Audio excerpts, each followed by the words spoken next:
I'm Danny Dyer. Playing hard men and acting tough has been my bread and butter. But now I've got a new role. I'm tracking down some of the most feared men in the world, operating on both sides of the law. I'm going to find out what makes them tick, how they got their fearsome reputations, and why they're considered to be some of the world's deadliest men.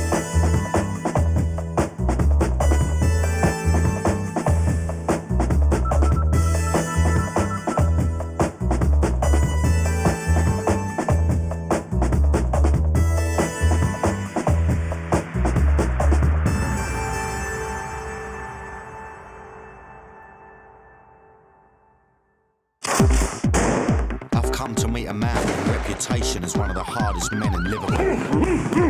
This is one hard nigga to kill. A man who terrorised the underworld with extreme violence. Even rob drug dealers? I'd lift up my balaclava and say, it's me, the devil. What are you going to do about it? A man who left drug dealers living in fear that he'd come knocking on their door. He's a fighter all the way too. A man they called the devil.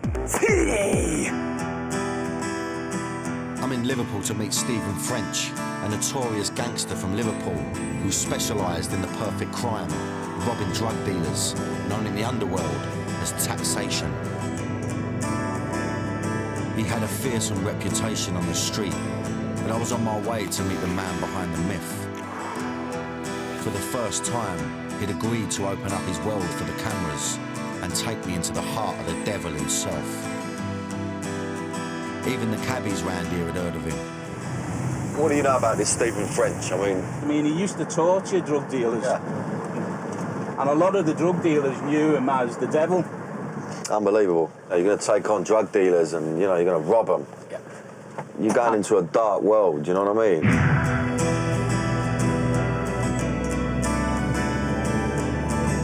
He's a reformed character now, isn't he?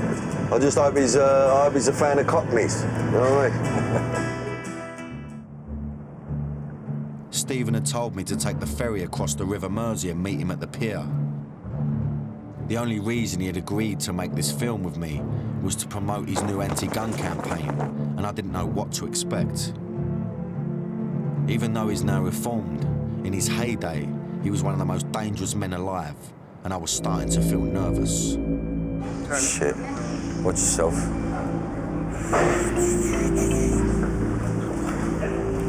So here we go. The size of the geezer. Steve. Danny. Pleasure. Pleasure. Absolute pleasure.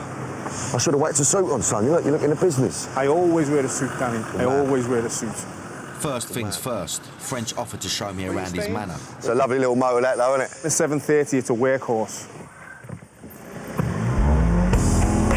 In the 80s, these streets used to belong to Stephen French.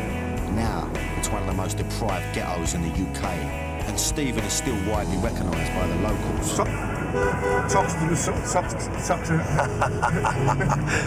Lunatics. Some sort of mad megaphone in his motor shouting out. I don't even know them and they know me. But not everyone in Liverpool is so friendly to Stephen. I was about to find out that someone wanted to kill him. I'll take you to the park where a really serious incident happened to me. Okay. Now, this was in November last year. This was the incident that I considered most serious. Okay. It was here in Sefton Park that French nearly met his end when he found himself directly in the firing line. In November 2007, he was visiting a friend when he was targeted by a hit squad and chased into the park. And I took off like Kano, got into the park, right? And I see them close to the trees, I'm there, but then they've come. This is how I know that they were fucking serious individuals, Dan. They turned the lights on into the park, and then one of them's got out, and he's obviously got a handgun. The other one, but he's got a long coat on, right? And I've seen him flick his coat, so I know he's got a shotty, yeah? I'm thinking, fuck me, I've got none. And there's a pond over there. Yeah. So I've got into the pond. The water's up to there so you can't see me legs. I've got a 3/4 length coat on, I put it over me, and I'm lying by the rocks.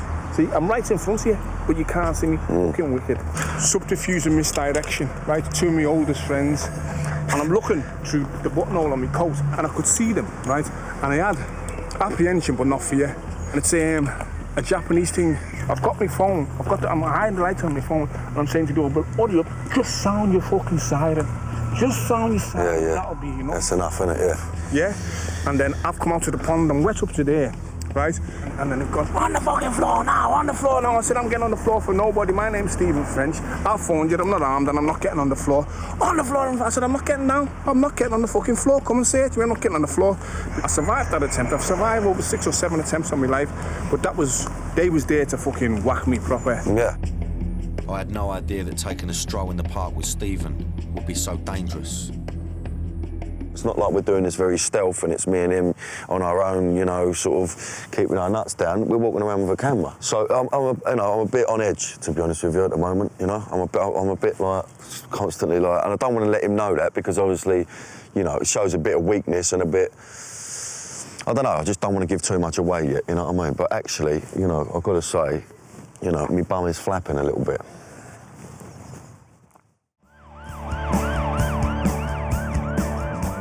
I'm in Liverpool meeting Stephen French, one of the most notorious gangsters to have ever come from the city. I'd already spent the day running around with the devil and found out that he had survived a recent attempt on his life. On the fucking floor now! And more worrying for me, his attempted killers were still at large. You know, my bum is flapping a little bit. Liverpool is the 2008 city of culture, but it also has a dark underbelly, gun crime. Merseyside's elite crime fighting unit, the Matrix, has seized hundreds of weapons, from replicas to military-issue automatics. I needed to understand why Stephen was a target and how he got to be so feared and unpopular. When I was a taxman and I was taxing people, yeah, it was a destitute time out there, right? And I was of the Malcolm X's school, by any means necessary. I wanted to build this reputation. I wanted to be known as a bad man. He'd steal off the kind of people who couldn't go to the police. Like, excuse me, I've just had 5 kilos of cocaine stolen off me and £320,000 of illegitimate money. You know, that shouldn't have in my wardrobe or under the bed. And good on him. Then people need to be fucking robbed. Even though robbing criminals made Stephen enemies, he didn't care. Sometimes I'd have somebody in a situation where I was liberating them from their funds, yeah, and they wouldn't even know it was me. I'd lift up my balaclava and say, it's me, the devil, what are you going to do about it? And this was how the reputation began to grow and grow, because I actually believed that nobody could touch me and that I was one of the fiercest men on the planet. Stephen French is a survivor, and his instinct was honed growing up in Toxteth in the 70s. These were deprived streets where only the tough survived. To make things worse, Liverpool was one of the most racist cities in Europe. The skinheads in Liverpool carried bike chains. I've been whipped and have the mark on the back of my neck to show it. The Boundary pub was literally that. It separated the black ghetto from white Liverpool. Crossing the boundary involved hand-to-hand combat with skinhead gangs just to go down to the city centre. At that time, we had a brutal police force. Yeah, it was racist to its core. The first time I was assaulted off a cop when I was 11, whacked in the face with a torch.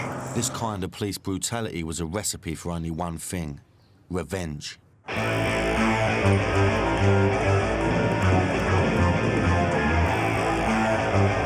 1981, it all kicked off with one of the UK's fiercest ever race riots. They came under a fusillade of bricks and stones and whatever. They'd arrested some kid over the bike. And that's what it was over, yeah? Just that? That was the spark, Dan. Yeah. Get me? It wasn't over that. This so as a build-up. This was the tensions they've been building for years. A police van drove past and a guy shouted out the window, "You black bastard." Where's the sense in that? This tension exploded in 9 days of sustained violence against the police, and Stephen was right in the thick of it. I think Stephen, his persona, his personality, built basically around the Toxteth riots. My own personal involvement in the riots was as a frontline warrior. Yeah, because I was this close to the police officers, and I was just, it was the release and the letting go of the frustration and the tension before the police all the way down to here. They'd never experienced that kind of ferocity because everything was on fire. I can remember picking up a bin lid, picking up a stick and starting to move forward, but rhythmically banging the floor. And everybody followed suit, right? It was like the Zulus. I've never felt a feeling of power like that, or to see these. It's like a massive release, isn't it? You know what I mean? See the enemy on the run, and they got slaughtered. One civilian was killed, and 468 policemen were left injured. 500 people were arrested and 70 buildings burnt to the ground. We broke the mould of not being able to come out of our community and not being able to go to town. Yeah. And that night, over those few days, the foot was surely taken off and rammed up them. Yeah, and it was, man, Dan, the feeling was fantastic. Yeah. Better than sex. In the aftermath of the riots, as the city nursed its wounds, Stephen was reborn. And I can remember raising my head to the sky and letting out a primeval roar of victory. French wanted to show me where the front line of the riots were on Upper Parliament Street, but he was feeling uneasy about all the attention we were getting. The camera draws attention. Yeah. I don't want to get, use of professionals, don't want to get you drawn into my shit. So we'll be quick, in and out. Yeah. Okay. Good boy. All right. Good man. Okay. After only a few minutes, French pulls the plug. He feels that he's putting himself and me in unnecessary danger. Later on, I found out that he had every reason to be on guard. Someone had tried to kill Stephen in broad daylight only 4 weeks ago. We hopped back in the motor so he could show me where it happened. This is where I was shot at 4 weeks ago. You shot up here? Yeah, it's just... Yeah. And there's 4 or 5 of them standing here, but they see me coming, and they've got it into the mind that I'm coming back for them, Dan. Oh, okay. That I've seen one day. But he's seeing me and he's kind of running over that way, running away from me. But as he's running, he's popping shots. Now this is a 730. He's in the space there. Yeah. This is a 730 BMW. It's a massive car. Yeah. So earnest was his effort that not even a bullet touched the car. There were 5 shots fired in total. One of them ended up in a house across the street. The family who live here refused to go on camera. It was clear to me that this is a community in the grip of fear. The shooting was in the middle of the day, but like many crimes in Liverpool, there are no witnesses. There are people who've still got a grudge against Stephen, and because they don't like him speaking out against the gangs which are coming up, who are armed with guns. They don't like his anti-gun stance. But obviously you can't fight fire with fire like that, but how do you confront that? I mean, how do you deal with that? My hands are tied in terms of I can't retaliate in kind, right? Because look, I hope I bump into one of them in the supermarket and I'll spank them like I'm the daddy. You understand, right? Yeah. I'll give them a hell of a kicking, right? Yeah. But I don't want to shoot anybody. I don't want to kill anybody. They're jokers. They can't even hit a barn door. Yeah. Right? I was feeling very uneasy. Stephen clearly had lots of enemies, but I was shocked that someone had tried to take him out so recently. That freaked me out. I knew it was going to be a bit ropey filming in Liverpool, Cockney running about with a camera. But when we was with him, I thought we're safe. But actually, there was still a lot to learn about the geezer. The next day, I was invited down to the gym to find out how Stephen had become such a potent force in the underworld.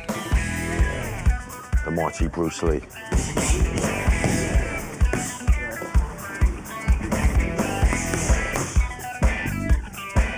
Stephen is no ordinary street fighter. He's a former British, European and world kickboxing champion. Martial arts instilled in Stephen the Japanese warrior code of Bushido, which he would obey throughout his life. I'm going to show you how important the honour and integrity is to me. Because as a 10-hour sitting, 10 hours, pure pain. Yeah, got it, Got it, yeah. That's who I am, that's what I'm about, and I wear it on my back. That's with me for my life. This dragon is honour, this dragon on this side is integrity, and within side, in the middle, is the beast. I'm the beast within. If you cross the twin dragons of honour and integrity, the beast within is released.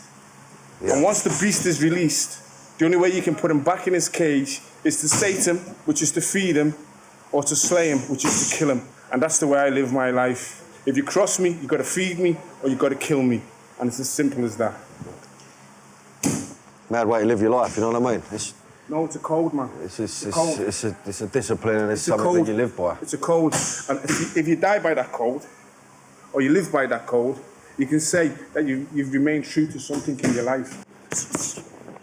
The person responsible for teaching Stephen this code was to become the most influential figure in his life. Sensei Ronnie Colwell, legendary founding father of British karate. He's my sensei, my mentor, my guide, and my wife father.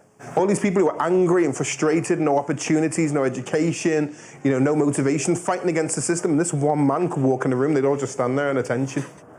He might not look hard, but if he wanted to, Sensei Colwell could probably kill you with his bare hands. He's an 8th dan karate, Shotokan, 5th dan jiu-jitsu, 9th dan aikido. He teaches SAS, special forces, military, still to this day. I remember saying to him, look, you've got something. Inside of you, there's something very special.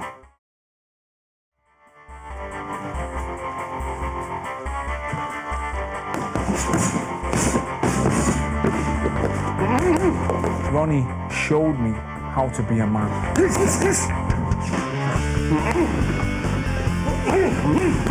His effect on me was profound. From a small gym in the ghetto, Ronnie Colwell transformed Stephen and 7 others into world champions. Their bright red tracksuits were revered around the world. I wasn't about to cross Stephen's twin dragons of honour and integrity. Imagining the devil in his prime being unleashed was a frightening thought. I felt sorry for anyone who had crossed him in the past. Making these films become a whole new thing for me, you know what I mean? It's not about bravado and giving it the big one and, you know, I'm the toughest man in Liverpool. I ain't really been a sense of that. I feel I've learned something about him, but at the same time, I know absolutely nothing about him, and I still don't know, you know, whether he's liable to do the switch at any point. The skills French learnt in the ring, he soon put into practice on the street. He was part of a new generation of criminal, young, black, and angry. In 1986, he teamed up with his best pal, Andrew John, to take over the doors here at the Grafton, one of the most notorious clubs in Liverpool. They directly challenged the white Liverpool mafia, who controlled the lucrative drugs trade. At the time we did that, right, it was when me, Andrew and myself were feeding off each other and we were at the height of our physical powers. We believed we were invincible. If French had a hard reputation, Andrew Johns was even tougher. Together, Stephen and AJ were an unstoppable team. Blood brothers, karate champions, and partners in crime. It was a dangerous chemistry, yeah, because we could walk into a room and we could walk into a club and empty a club. All the time. Andrew John's brothers remember some of his battles, which are the stuff of urban legend. 9 doormen pulling out koshers and baseball bats and just went through them like paper. And the people on the till and the bar and all that all shit themselves. At the time, some nightclubs were whites only, but not for long. We went to the club. We rendered about 4 or 5 of the doormen unconscious and let all the black youths in. We've got a no nigger policy here, right? And I use that word because that was the word we used then. Yeah. Cuffed them, went inside, ordered champagne, drank the champagne, let the black lads in and told them that they couldn't do that. Your black pals were at the bar drinking champagne. How does that make you feel? In control of my own life, in control of my own destiny, and that nobody could fuck with us. Yeah. Backing up Stephen on the door was a crew of world champion fighters. We were a phenomenal crew. We were a scary crew, and we took no shit. Yeah. And what you've got to remember is that this was a colour bar club. Yeah. Right? Before he could tell me more, we're suddenly interrupted by someone from inside the Grafton. All right, pal. So, no one's give you any permission to this filming? How you doing, mate? Yeah, we're just filming it outside here, though. Huh? We're finished now, we're going now. Yeah, we're done now, mate, yeah. Okay. What it is that I used to work here in the 80s. Yeah, I know who you are, Steve. Okay, and it was just gonna... Once again, it looks like Stephen's reputation precedes him, and we're moved on. Let's have it, come. I really wanted to hit him. Well, listen, look. At the end of the day, we got it anyway, didn't we? No, he knows exactly who you are, and he just wants a pound note, doesn't he? But actually... Yeah, well, no, he's a fucking idiot. I was thinking, I'm gonna cuff this, right? But, as always, I have to suppress those urges. I haven't mellowed, because the fire still rages inside. The beast is still there. I was getting a glimpse of the beast that lurked inside Stephen French's psyche. I'd heard so many rumours about him, I didn't know what to believe. We stopped off at Stephen's favourite restaurant for a spot of lunch, and I asked him what he thought about the reputation he had in Liverpool. The people that you're talking to only know Stephen French, the warrior. They don't know Stephen French, the friend.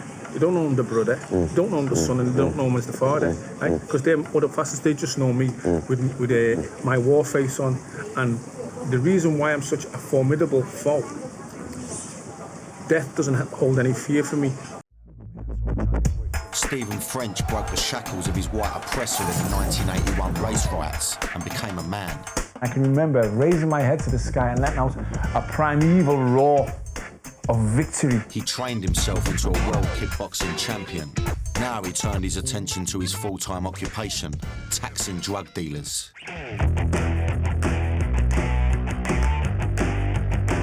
A new drug hit the streets in the mid-80s that would change the face of the underworld forever, and allegedly make Stephen French a mint. I could phone someone now and order a kilo of crack for 30 grand. I wouldn't have to touch it. I'd give it to 10 people to sell for me. I'd make £15,000 and then pay back.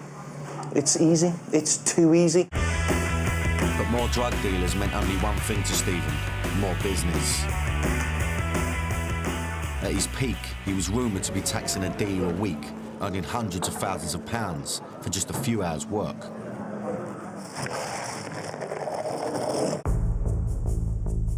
Stephen had agreed to give me a unique insight into his past as an underworld taxman. Now I was on my way to meet him in a secret location in the suburbs. I didn't know it yet, but I was only minutes away from one of the maddest experiences of my life. I've asked Danny Dyer to meet me here this afternoon, right, with a view to showing him a taxation scenario. These are the things that are actually going on today. They're quite horrific and scary, but this is the insight that I want the viewer to have, and those of the squeamish should look away. This is the first time a real-life taxation scenario has ever been shown on TV. Stephen was taking a big risk by opening up this side to me, but I got the feeling he was on his own journey to atone for some of the things that happened in the past. You know, this guy is known as the tax man. You know, his nickname was the Devil, and there was a reason for that, in the fact that, you know, he used to rob drug dealers, and he used to, you know, I don't know, torture them. I don't know what he used to do to them, but, you know, I need to get a sense of that. You know, obviously not too much, you know what I mean? It's time to get into character. It's time for the switch to be flipped. I don't want to scare the guy. I don't want to glamorize taxation, but I want to show the nitty-gritty nuts and bolts of what actually used to take place. Here we go. Bit of taxation. Right, let's have it.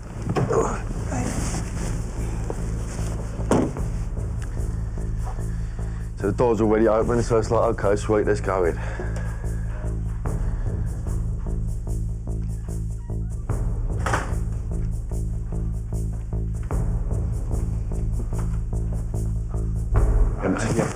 Yeah, away, with that had you. Yeah, even if you want to start struggling, right? If I put it on you now, Dan, you're gone. Yeah. I'm only holding you. Yeah. Yeah. Right? But it would be. Yeah. Yeah. Straight Lifted. You're going to be awake for about 3 seconds. You lifted. You put down in a chair.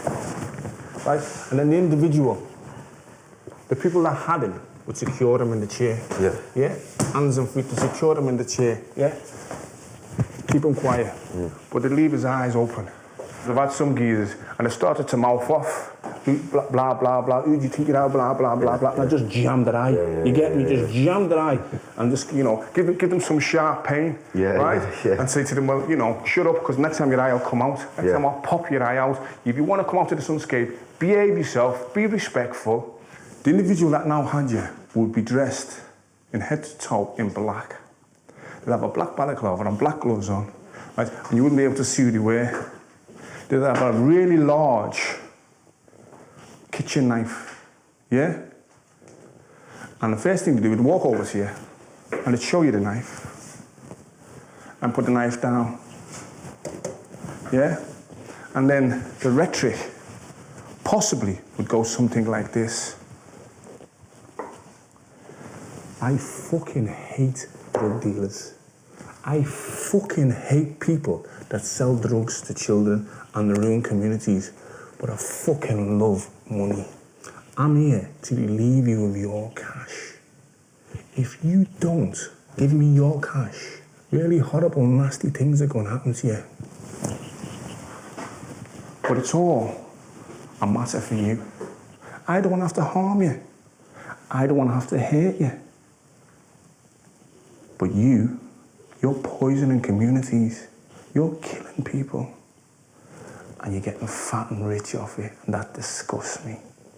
You disgust me. So it's a matter for you. I've got a phone here. Fresh, clean phone, never been used. You're gonna call your stash minder, whether it's your fucking granny, your ma, your bird, your best pal, and you're gonna make it good. And you're gonna tell them, in about an hour, someone's coming to pick up the money. You're gonna have to act like you've never fucking acted before. And if you use any codes, like I know you're referred to as Danny, if you say something like it's Daniel on the phone, I know you're using a code. Don't fucking try any of that shit, because I've been here before. I'm a professional. This is what I do. And this is how the individual will be made to feel. You'll be overwhelmed psychologically. And if you don't do that, this is what's going to happen to you. Stephen's told us not to broadcast what he's whispering in my ear. It's too upsetting. But I can tell you, it's not something I'll forget. It's up to you. Something along those lines, Dan. Yeah? Well, I'd pull up the dough immediately. I'd pull up the dough, man. I'd just think... To my shame, and to my embarrassment, it's stripping them of the dignity. I've had a 17-stone fucking bodybuilder come in and shit his kecks. You get me? Proper mess his trousers. Piss himself because they don't know what's going to happen. And this is why taxation is such a nasty, evil activity. I regret it 100%. And one of the reasons why I'm speaking about it now, I'm being quite graphic about it, is to bring it to the wider public of what it's all about. Yeah, I've just got a sense of what that could be like, and I just think you know, if it's done correctly, nobody gets hurt physically. But I actually believe, in retrospect, the emotional and mental damage that it can cause to an individual leaves me ashamed. I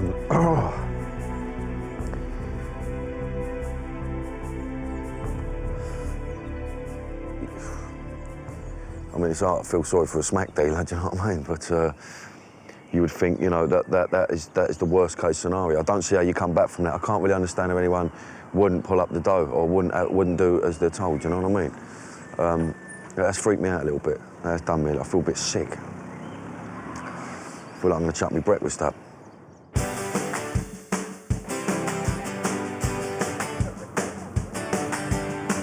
I needed to take a breather and get some fresh air. Luckily, before too long, I was back to my old self. All right, girls? Hiya. You all right, love? A couple of salts. Right up my street. French no longer taxes anyone, but he still trades off his hard man reputation to make money.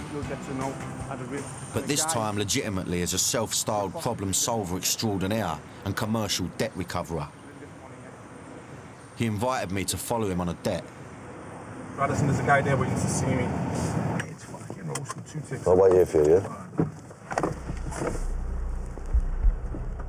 I've jumped straight in the motor. He's had to stop off somewhere, go and pick something up. Don't know what. So, you know, obviously I'm going to do as I'm told. I don't know what he's after, I don't know what he's got to get. He's coming now, so I'm going to be lively. Sorted. Sweet as. No, mate, sweet as. It's only taken minutes, but Stephen's just picked up 10 grand. That was something, 10 grand for a Friday afternoon of work. Yeah. Sweet as. So to get that money back, it's usually just a bit of dialogue you just need to use, yeah? It's as simple as this, Dan, right? If I say to you, if you don't pay me the money that you fucking owe me, I'm gonna snap your legs in about 4 places. Yeah. I broke the law. If I come to you and I say to you, you owe the money, you know it's the right thing to do. You know who I am, you know what I'm about, so pay the money. Yeah. I haven't broken no laws. Yeah. In the early 90s, Stephen was at the peak of his powers as the country's most feared taxman. When something happened that shook him to his core and would change his life forever. I was in the afternoon on Granby Street and I was shot 4 times in the back by a dirty coward. I just couldn't believe Andrew was dead. It took 45 minutes for them to come and take him to the hospital. And an ambulance come to the end of the street after 5 minutes, but because it was a gun crime, he had to wait for response. That was another 40 minutes. And I actually believed that it was the end of the world, that that my world had come to an end. Every year on the anniversary of Andrew's murder, Stephen and his brothers meet up to pay tribute to him.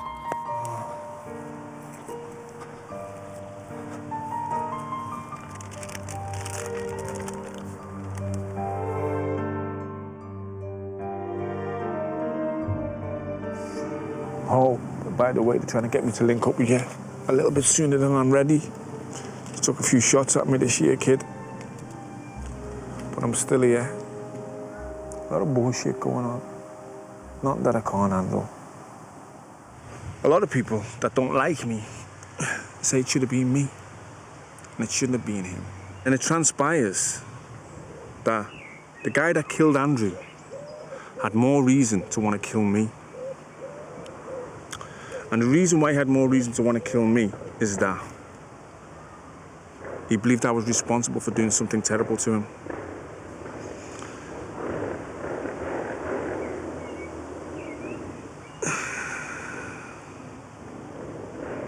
We can listen to as many conspiracy theories as possible. It's not going to bring my brother back. So at the end of the day,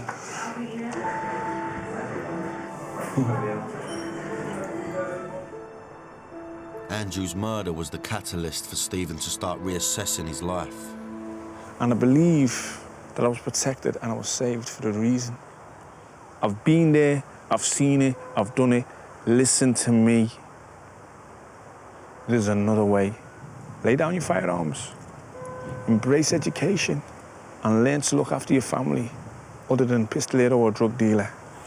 If I save one young man, black, white, Chinese or indifferent, from ending up in a premature grave due to gun violence and crime, it will all have been worthwhile. Today, Stephen has been invited to speak to a delegation of high-profile criminologists and academics to help spread his anti-gun message. In his friend's memory, he plans to open the Andrew John Memorial Skills Centre to prevent teenagers from following in his footsteps. Will it be a happy ending or one to regret? Success, prison or death, I need to watch out. It's a humbling and a liberating experience to be invited to speak here today. He hopes the speech will help raise funding for the Skills Centre. I have to bear responsibility and culpability in the rise of the phenomenon known as gun crime.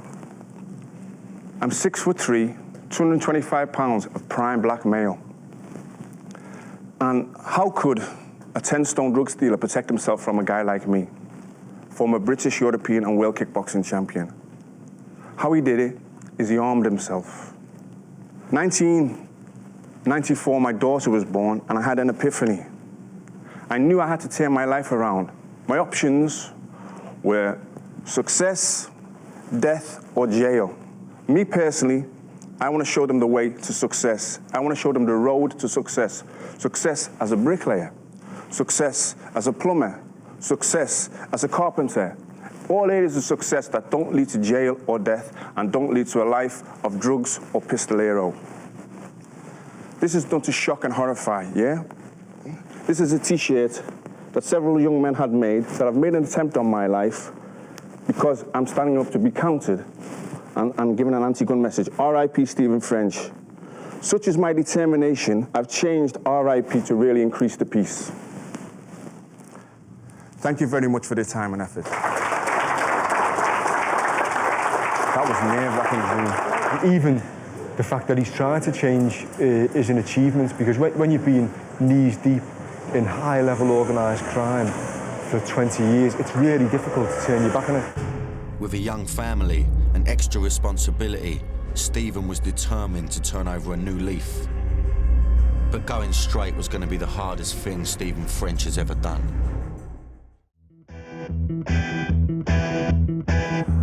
Stephen was at the peak of his powers in the underworld when he gave it all up in the 90s. The death of his blood brother and partner in crime, Andrew John, had a dramatic impact on his life. And I actually believed that it was the end of the world. He moved out of Toxteth and now lives across the river in leafy suburbia, where he runs a successful property portfolio and debt recovery business. I I wanted to get to the bottom of why Stephen had been shot at recently, so he invited me to his house to show me around.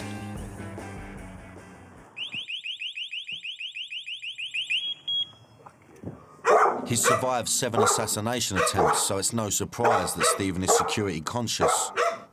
He'll protect his family at all costs. The gangsters today don't discern between you, your family or your associates. If they can get at you by killing your daughter or kidnapping your daughter, they will do. I was about to discover that Stephen had an Achilles heel that was a lot closer to home. This is my family war. And the problem didn't come from outside. It come from his own flesh and blood. Stephen Jr.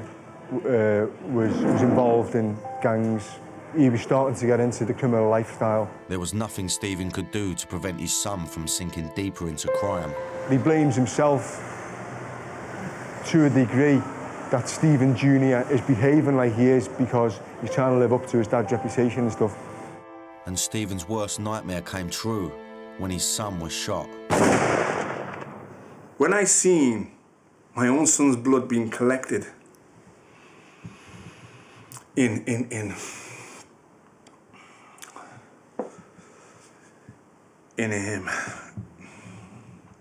a container, the big, bad, wicked devil Frenchman blubbered like a baby. The tears were uncontrollable.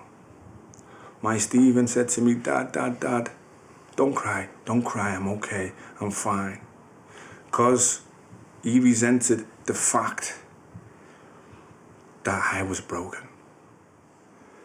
Every ounce of my fiber, every ounce of my warrior being called out to attack and wreak havoc. That's what my heart told me. The demon that I can summon on in an instant was rattling the cage, man, rattling the cage. And I had to control that demon. I had to control that demon. Since the shooting, Stephen Jr. has left Liverpool to successfully rebuild his life, but his dad is still dealing with the fallout. Stephen's enemies have gone to great lengths to assassinate his character, even tagging the walls with graffiti, accusing him of being a police informer. Being called the grass is like someone calling you a paedophile. And then once that label's put on you, you're fair game to be shot. This home footage shows just what he thinks of the person responsible. A little skulking little bitch that runs around in the evening painting shit on the wall about a man that he's so jealous of, so envious of. The greenness is oozing out here. I challenge any journalist in the country to find or dig out the statement where somebody's received a custodial sentence from something that I did, because I've never police informed on anybody. The bitterness against Stephen and his family runs deep with the new generation in Toxteth. I wanted to track down who these kids were that now control the streets and find out for myself what they think of Stephen. A gang of them agreed to speak, provided their identities were hidden. I heard he come here the week right there where we're standing now. And he got shot at and that, so you tell me if he come through here again, I don't know what would happen. He might have been feared back in the day, but obviously it's 2008 and things have changed and he's not feared no more. Stephen French is a grass. He's a pussy. These kids were hiding behind their masks, but Stephen still has to take their threat seriously. I sleep on the couch and my wife and daughter sleep upstairs because my address is no secret. And if people choose to come to my house, choose to break into my house in an attempt to murder me, they'll find me downstairs. But the people that come for me, they're not gonna come with Ludo and Tiddlywinks, yeah? 38, 45 pun-popping shotguns is what's gonna be the recipe for me. In the face of that, I stay here. In the face of that, as a black Englishman, I'm entitled to defend my castle. And this is a phrase I use for only trusted family and friends. This is one hard nigger to kill. This is one hard nigger to kill. Even though Stephen forgives those people who want to kill him, he still has to control his natural instinct to fight back. So, I mean, how hard has it been to sort of turn your back on that world, you know? And well, the transition's been very, very difficult. At times, the desire to say, fuck this, let's do it again then, right? Because some of the people like that are coming at me now, right? They're like Jack Russells snapping at the heels of a Rottweiler. Do you get me? That if I wanted to, I could shake them. Yeah. If I wanted to, I could turn their lives upside down. If I wanted to, I could make them have nightmares about me. I could make them see me in a dream because the fire, the will to crush your enemies is still there. But I'm a different person. I have to lead by example. I don't want to be murdered. I don't want to die a violent death. But if that's my lot, so be it. You understand? Because someone has to take a stand, someone has to stand up, and we have to start somewhere to start to readjust the balance of what's going on. Stephen French helped break the stranglehold of racism in the 80s with his bare fists and should be a hero in the community. Instead, because of his anti-gun campaign, he's hated by a new generation of gangsters. He's put his life on the line for something that he believes in, and there's no greater honour than that. You cannot stop him in any of the conventional terms. I know in my heart, in my mind, and in my soul, in my kukuru, my inner heart, what type of man I am. I choose to stay here and campaign against guns and do what I'm doing because I'm giving something back. In today's gang wars, the rules of engagement have changed radically since Stephen's day. I've learned that teenage gangs fear no one, and they'll shoot you to prove it. Stephen is nearly 50 years old, but he's lost none of his will to fight. He's going to the ultimate lengths to battle gun crime by putting his own life on the line. I'm just glad I met Stephen now, and not in his day, when he was one of Britain's deadliest men. I'm Danny Dyer. Playing hard men and acting tough has been my bread and butter. But now I've got a new role. I'm tracking down some of the most feared men in the world, operating on both sides of the law. I'm going to find out what makes them tick, how they got their fearsome reputations, and why they're considered to be some of the world's deadliest men.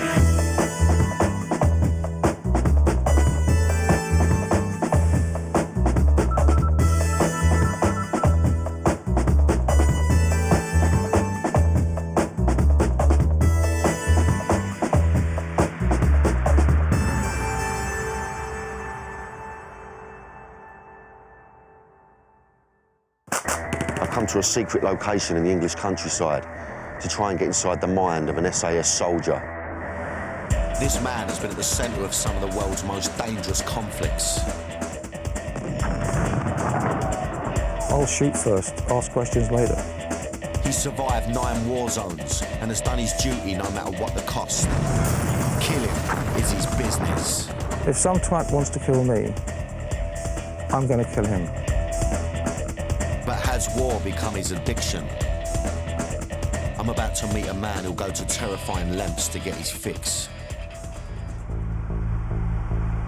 I'm on my way to meet one of the hardest military men that has ever had the pleasure to serve under Her Majesty. He goes by the name of Spud. I'm not quite sure what to expect from him or what I'm doing out here. I've been in this car for 3 fucking hours and I don't know where I'm being taken or what the fuck he wants me to do when I get there. I have reason to worry. Spud could be the toughest geezer I'll ever meet. I don't have any problems. I don't do any cock stands about killing somebody. All right, let's be clear about that. This soldier of fortune lives off adrenaline, and to keep it flowing, he's lived more than half his life in war zones. He survived the threat of mortar attacks and landmines, rockets and grenades. Countless times, Spud has done what he's had to save not only his life, but the lives of his fellow soldiers. I don't fucking worry about it. I don't have nightmares. I don't go to the doctors claiming post-traumatic stress. And I don't care about the consequences either. Spud started life as a paratrooper and then rose up the ranks of the military. He then trained hard to become a soldier in the world's toughest special forces unit, the Special Air Service, aka the SAS. The SAS was set up during the Second World War to do commando raids behind enemy lines.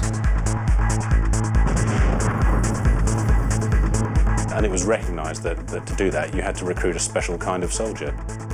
Physically, they're the toughest people you're going to meet, but they are sharp, very bright, adaptable, flexible. That's what makes them really different. Using the skills he honed from being an elite soldier, today Spud works within the murky world of close protection, operating as a highly trained bodyguard. You're out there to basically take money and keep your principal alive, keep the guy you're guarding alive, or whatever you are doing up there, you know, keeping yourself alive. His battlefields are now closer to home, as current assignments involve him protecting the rich and famous on the streets of London.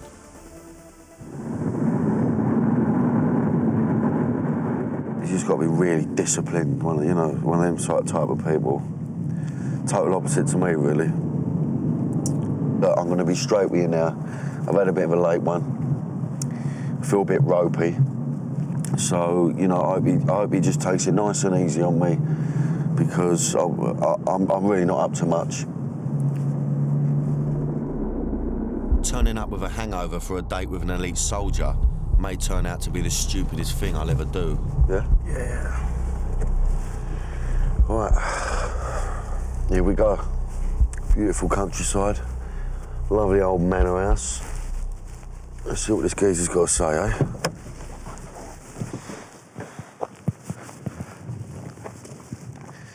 Hi. Hello, Danny. mate. How you doing, mate? Spud? No? Yes, mate, Spud. Danny. How you doing, mate? Pleasure. Pleasure to meet you, Yeah. mate. Pleasure How you to doing? meet All right, you. you Good good? as gold, mate, yeah. Yeah, excellent.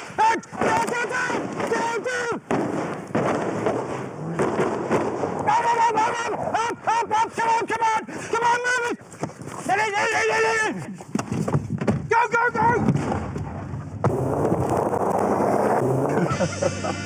Oh, mate, I knew something bad was going to happen. You're bang out of order.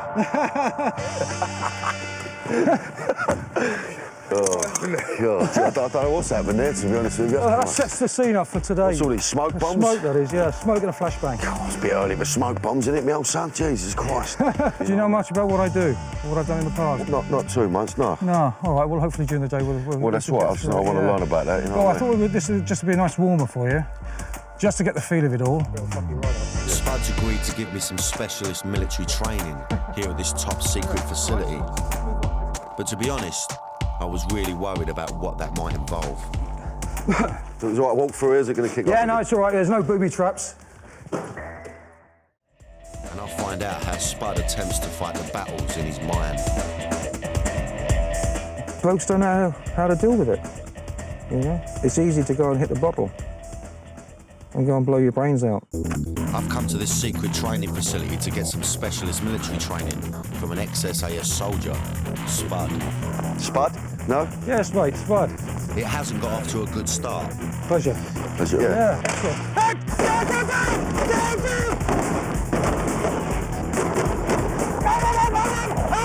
Spud was trying to use shock tactics to rattle me. And let me tell you, it's worked so far. I knew something bad was going to happen. You're bang out of order. He set up a day of exercises to give me a small glimpse into the sort of military training he does. And at the end of it, I'll be given my very own mission. At the moment, it's all on a need-to-know basis, and if the way we met is anything to go by, I'm going to be the last to know anything. There's some proper weapons here, isn't it? Yeah, they're from all over the world. Oh, they're big old guns here. What's this one over here? This is the 7.62 SLR. She is beautiful. This is one we went down the Falklands with. Yeah. And this was, I suppose, one of the main reasons why we won the battle down there. along with this 7.62 GPMG, which the British Army still use today. It's a monster, that. General purpose machine gun, like I said, 7.62. It is a beauty. Yeah. You feel how heavy that is? God, gets hold of that, look. Yeah. Running along with that. Plus, if you had a length of 200 with the ammunition strapped to it as well. God, that's proper heavy, that is. Yeah. Unbelievable heavy that is. The Falklands War was triggered by an invasion of the islands by Argentina in April 1982. Seen as an act of war by the British government, they swiftly sent in troops to defend the territory. And Spud, barely in his 20s, was sent over to serve with the 2nd Paras. The Falklands was, as far as my soldiering experiences go, probably one of the best. 2 Para were one of the assault battalions which were first onto the beaches, fully tooled up to show that we meant business. Here, he was confronted with some of the bloodiest and most brutal battles of his military career. I experienced the whole range of war, being shot at, being mortared, being shelled. I had the whole range of support weapons fired against me, and to top that off, I was napalmed. Fighting on a couple of islands in the middle of the South Atlantic. It was almost like a cage fight. Close quarter combat with bayonets, rifle butts, fists, feet. By the time Argentina surrendered, after 2 months of fighting, 655 Argentine and 255 British soldiers had lost their lives. The bloody Battle of Goose Green played a key role in the outcome of the Falklands. And Spud was in the thick of it. They put me up the front, yeah. So I was point man for the Battle of Goose Green. Okay. For C Company 2 Para. Luckily, they shot up the guys behind me, yeah? So we lost a few of the guys. It also left an everlasting scar on Spud. It was the first time he was forced to take another man's life. So at the time we had 2 types of grenades. We had HE, high explosive grenades, conventional grenade, and we had WP grenade, white phosphorus. I phosed one of the trenches, and there was a couple of RGs in there. One came out, and I slotted them with the SLR. Yeah. Yeah. Yeah. Yeah, this is the first weapon I killed a man with. When you first killed a man, that was a gun you This is used, the one, yeah? Yeah. As that, it's a mad question to ask you, but I mean, how does that make you feel? I mean, how did that feel when you first killed someone? At the time, because I was like 20, 21, it's a cliched expression, but it's true. It's what you're trained to do. I don't have nightmares. I've killed a few people, men. I think any women. No.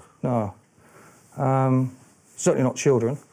Let's say you can really prepare yourself, do all the training you want, can't you? But once you actually... Yeah, I know it affects a lot of guys. Set something off in their brain, they go, oh, fuck me, this is not for me. I suppose it goes 2 ways. Either you go like that, it's not for you, or you get a right adrenaline rush out of it, you know what I mean? Do. I mean, you do. You actually get a right buzz out of it, and it's very hard to come down. I mean, I've been doing this almost 30 years now. All this talk of killing was getting to me, so I needed a few moments to myself.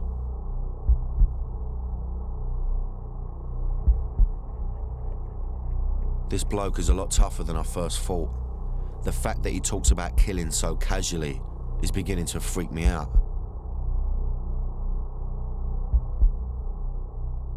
When you're fighting for your life, there's the ability of every human being, there's an instinct within them, survival, that's the strongest. I'd read in one of Spud's books gruesome tales about the brutality of war. One in particular that I couldn't get out of my mind was when he had to use his head as a lethal weapon. It's quite an heavy thing to talk about, you know what I mean? And this whole thing for me is an intense thing. I wanted you to try and tell me a little bit about when you had a moment in a trench with somebody, when you headbutted them, when you had your helmet on. Yeah.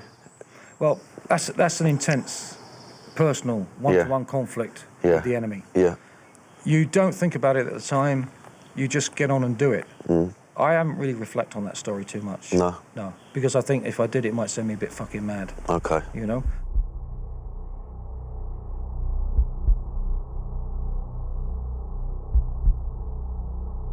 I'm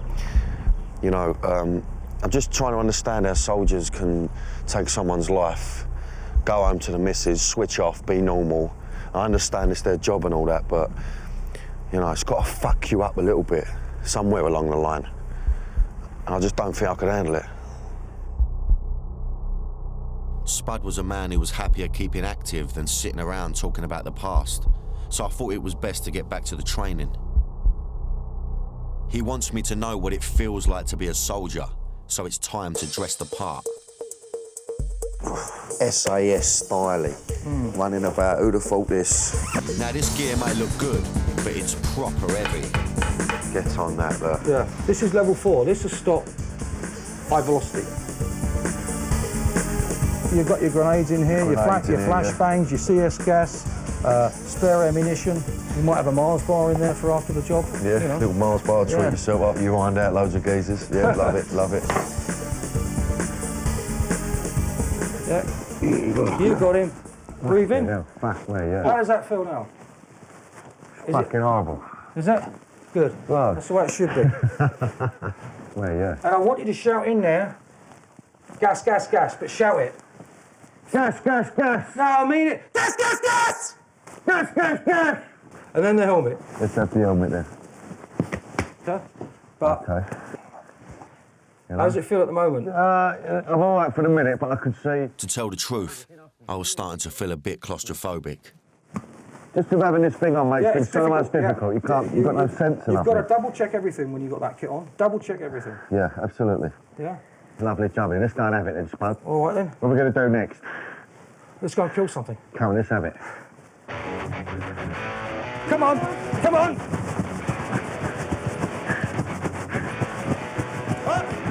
Magazine! Magazine! I'm not off to a good start. My gun has split in two and Spud's not happy. Put it back on again. Put it on. Clean it off, get that shit out of it. Let's go, let's go! Come on, yeah, over the top. That's it, wait for Danny. All this gear weighs nearly a stone. The vest is designed to stop knives, shrapnel, pistols, rifles and machine gun fire and anything else you can throw at it. Come on, Danny, come on, that's it, mate. Over here. Now sprint. Through here, come on. In here, up the stairs. Come on, upstairs. Let's go. Can't breathe. You can't breathe. Don't take it off. Don't take your mask off. Keep it there. That's fucking hard, mate. No, don't, Danny. Hold on. Don't take it off, all right? Oh, spew me fucking ring up. That's really tough, man. I'll tell you what. I've just done fucking... That's nothing. Running about for 30 seconds and the whole weight of the gas mask. Tell you what, boys. It's made me feel proper sick. Yeah. The thought of having to go into battle after that. Yeah. I mean, these superhuman people. Yeah, and sometimes you gotta be stuck for 30 minutes. I'm not quite sure I'd cut it as a soldier. Spud, on the other hand, excelled as a paratrooper and always had more brains and ambition than the average grunt. All I wanted to do was go to the next level. I think it was May 1980 with the Iranian embassy, and I saw these guys and that, you know, and they were the SAS. On the 30th of April 1980, 6 armed men stormed the Iranian embassy in London. In fact, what they did was started to kill hostages inside, and at that point the decision was made to send the SAS in. They were keeping very, very close to that. 5 of the 6 gunmen were killed. All but 2 of the 26 hostages were saved. A special force that had so far remained a secret exploded onto TV screens all over the world. The SAS went into the Iranian embassy and kicked arse. They demonstrated that at least one Western government wasn't going to put up with this. Gas-filled grenades are an occupational hazard on military operations. And because I'd ripped off my gas mask earlier, Spud wants to give me a little taste of what this CS gas can do to you. Any good? This geezer is absolutely insane. He's sniffing CS gas. And he wants me to have an experience of it. I'm willing to get my hands dirty. Like I said before, you know, I want to be a man's man, so let's do it. You let me know when you feel the effects of it. Yeah. Got him? You want any more, Danny?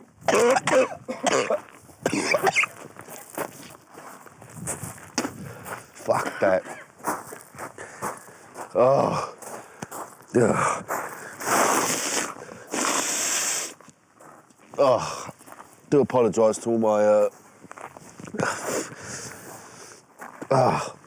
to my lady fans out there. If I broke the myth here, I apologise. That is fucking hard. That is horrible. That is fucking horrible, mate. Well, that's taught me then.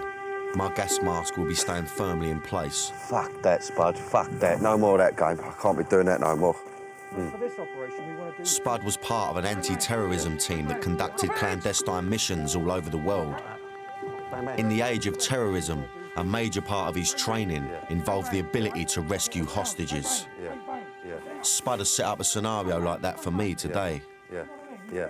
Bit nerve-wracking, to be honest with you. This is another level. This really is something I've never experienced before in my life.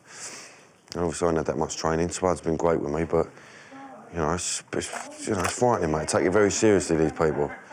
Violence, guns, killing. And you've got to try and get on their vibe a little bit, as they'll eat you for breakfast. All right, guys, quick, listening. Briefing room now. Job on. It's not quite on the same scale as the Iranian embassy, but one of my men has been captured by the enemy. You know the score. We got a suspect terrorist holding a definite hostage. Not more than 50 metres from here. Mission is to save the life of the hostage. What's the mission, Danny? Save the life of the hostage. All right, mate. This may only be a practice run, but my nerves are very real. Everything Spud taught me is racing through my mind. Take your fucking gun, Danny. No, I'll leave it there. Danny, no. I'm gonna. Should we want to do instinctive? Stop it! Breathe all right? Yeah.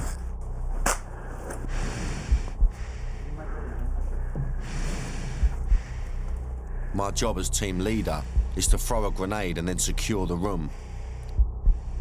I was about to receive a brutal lesson in the reality of being a soldier.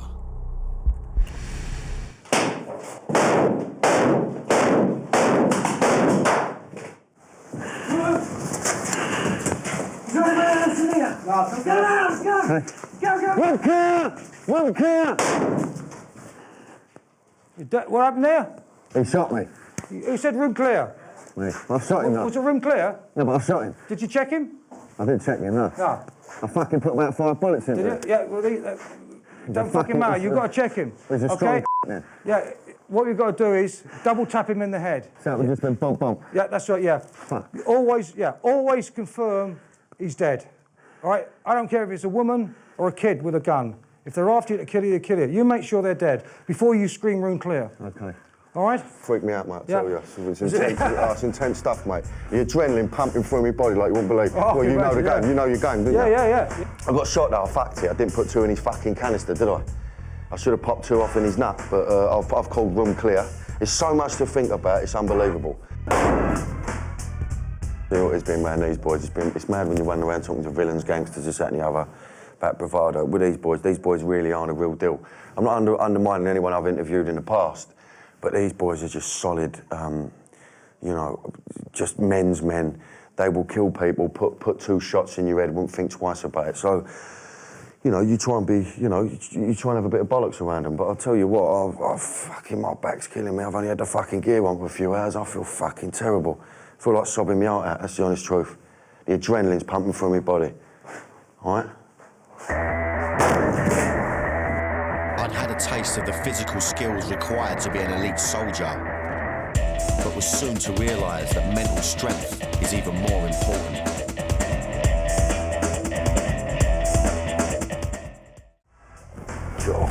So far, I've gotten to play soldier and execute my very own secret mission. These boys really aren't a real deal. And I was given a small taste of army life.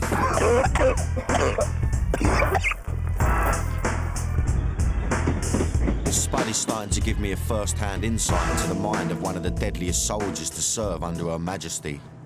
I wanted to find out a bit more about Spud's life as a soldier, so I've asked him to take me around the army base where he first got a taste for life in the military. Now, I've never been to an army base before in my life. I haven't got a clue what goes on here. To be honest, it's a bit barren and desolate. It gives me the fucking horrors. For nearly 50 years, Aldershot was used for the training and deployment of one of the toughest regiments in the world, the Paras. In 1999, the Paras moved to Colchester after the disbandment of the 5th Airborne Brigade. But this was Spud's first home as a soldier. It's great, though, isn't it? No, it's fucking horrible. Brings back some memories. No, there was none of these lovely, fluffy bushes. It was just fucking bleak. This is where you lived then, is it? Yeah, this first floor it was. Yeah, it's going. Oh, fuck me, carpet. There was no carpet when you was here, son, no? Carpet, no. Stairs. So they've got luxury carpet now. Was this your manor then, was it? So. I don't know if they were there. Well, they ain't changed much. All right, boys. Yes. How you doing, mate? All right. You don't mind if we come in? That's the room we need to go in. This room? That was my room 26 years ago. Yeah. Probably not his dad then. Well, these were 8-men rooms. Is it okay? Can I just? Got a double bed, look, and everything, look. How's that make you feel, Spud? They've got double beds now and everything, look. Luxury. Luxury. After his basic training was complete, Spud was sent off to Belfast to get his first taste of war. In 1979, Northern Ireland was at the height of its violent troubles. Spud was sent on a 2-year tour as British forces served as peacekeepers between the Unionists and the Nationalists.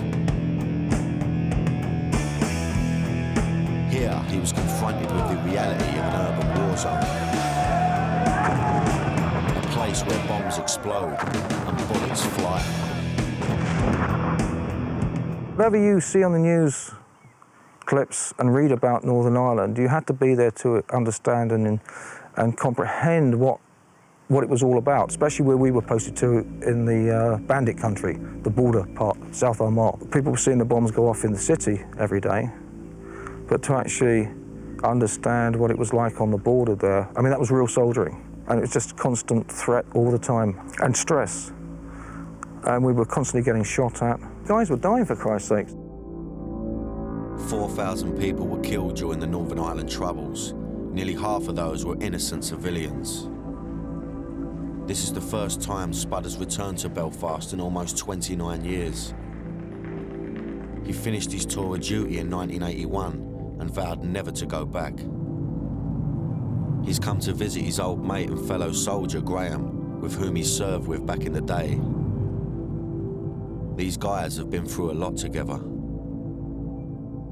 Spud's had more adrenaline buzzes over the years than what I have. And can he do without it? I don't know. I hope for Spud's sake that he can. But as I say, it's to people in our situations who've experienced, it's probably a worse drug than heroin because it's it's probably just as addictive. You know, coming from the airport, I was still on edge, really. I mean, because it's so strange to be driving around during the daylight hours. I mean, I know it sounds bizarre now, but that just makes me feel on edge, you know? The country is changing rapidly. There's millions being pumped into this place. Spud and Graham were based at Falk Hill, but were sent on operations all around the southern border.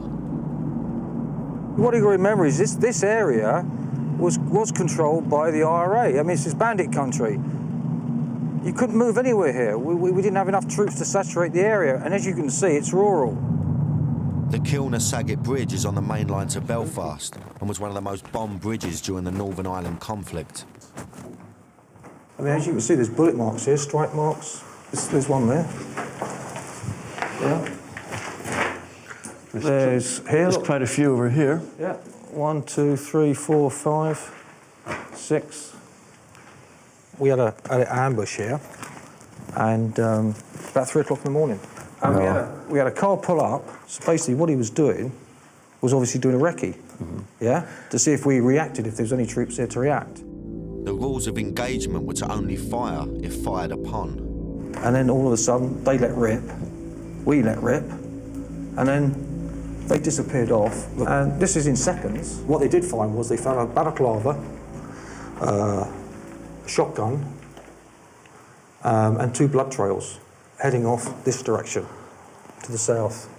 And a half-eaten cheese sandwich. Sometimes I got lucky, sometimes we got lucky. Yeah, well, you know what I think of the bloody killing at Saggett Bridge, don't you? I'm going to leave my mark. Last time they were here, they were under fire, so naturally, they're still on their guard. But I don't have any great desire to hang around here, to be quite honest with you. An official ceasefire was declared by both sides in April 1998, known as the Good Friday Agreement. With this in place, things are a lot calmer in these parts now, but 2 ex-army guys in a car with a camera crew is very dangerous. If we get flagged down to stop, don't stop, okay? Yeah. All right, seriously, you know, don't stop if somebody flags you down. Oh, somebody blocks you, don't fucking stop. I'm serious, you know, I'm not, it's fucking no duff. As they approach their old base at Falk Hill, I uncover a side to Spud that I'd never seen before. He starts to show some cracks. No, I don't feel good at all. I don't feel good at all. I want to fuck off somewhere. Thank you. Because I still don't know. I know the area's quieting down a hell of a lot, but there's always, you know. Even myself, being a local man, you know, it's not part of Northern Ireland. I just can't see it as being Northern Ireland. It's strange. So we need to shoot off, I think, before somebody mobiles through to let them know that there's a camera. His time in Falk Hill is clearly part of his life he wants to forget. I never left the vehicle when I was here 20, 30 years ago, and I fucking ain't gonna do it today. From what I've seen and heard so far, I can't even imagine the horrors that these 2 men have experienced. Spud and Graham were involved in one horrific incident with their fellow soldier, Tom. Tom was part of an army truck convoy that was travelling through the Warren Point area close to the border in the south. A Land Rover got through, the first 4-tonner got through, and as we came through, there was a rumble and a flash. The convoy had been struck by a roadside bomb. Carnage, really. That's all it was, carnage. I knew I'd been blown up, but I didn't know to what extent. And after, it felt like a minute, the penny dropped, your legs are on fire, and then I couldn't move. Just totally paralysed. Spud was part of an emergency response team called to the scene. Until it actually happens to you, you think it's a game. But you don't believe death is there until you actually see it and smell it. This would be an IRA attack like no other. They had a second bomb waiting, right where the British Army had set up their command post. The next thing I really remember is being lifted onto the chopper, and we'd just basically lifted off when it happened all over again.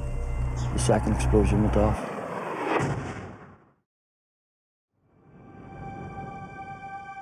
With 18 dead, Warren Point was the highest military death toll in one single incident during the entire Northern Ireland conflict. This is the first time the 3 men have been back to the site together.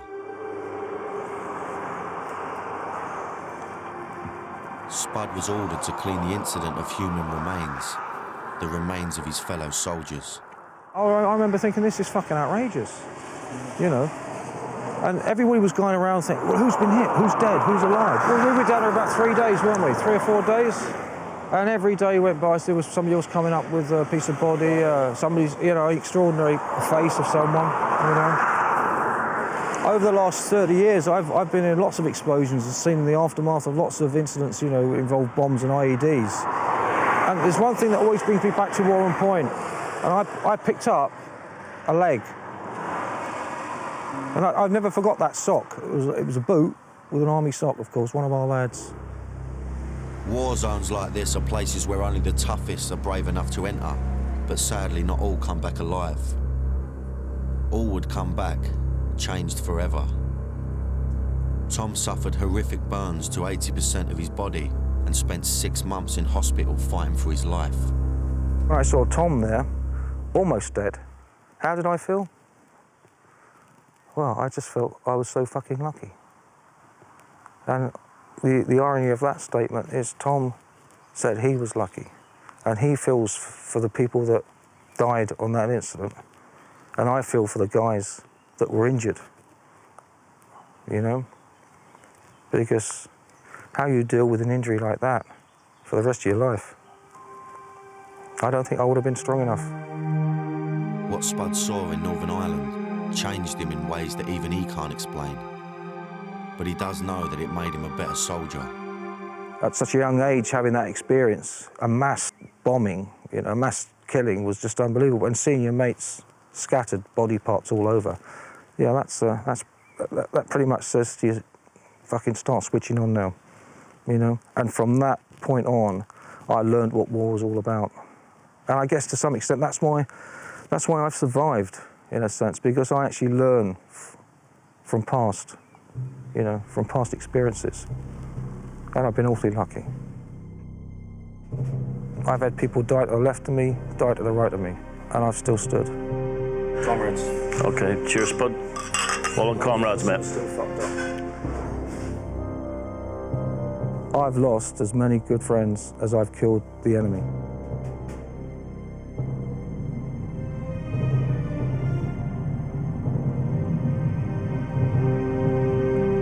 We went to a military cemetery where many of Spud's friends who had given the ultimate sacrifice were buried.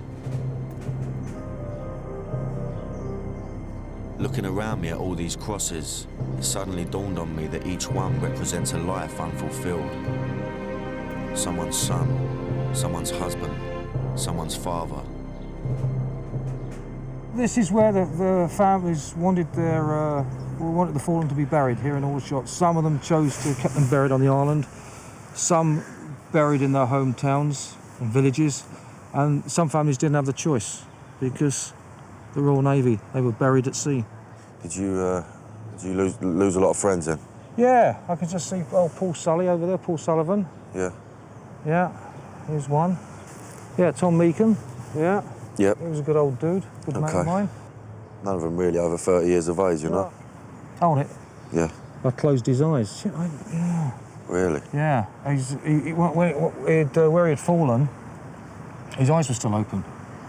I closed his eyes. Oh, that's strange. He was 21, him. Was he? No, he was older than that. 23, surely. I think this is 20. No, you're right, 21. 21, yeah. And these guys are good soldiers, you know. Yeah. I mean, they weren't just scraping through, they were good soldiers.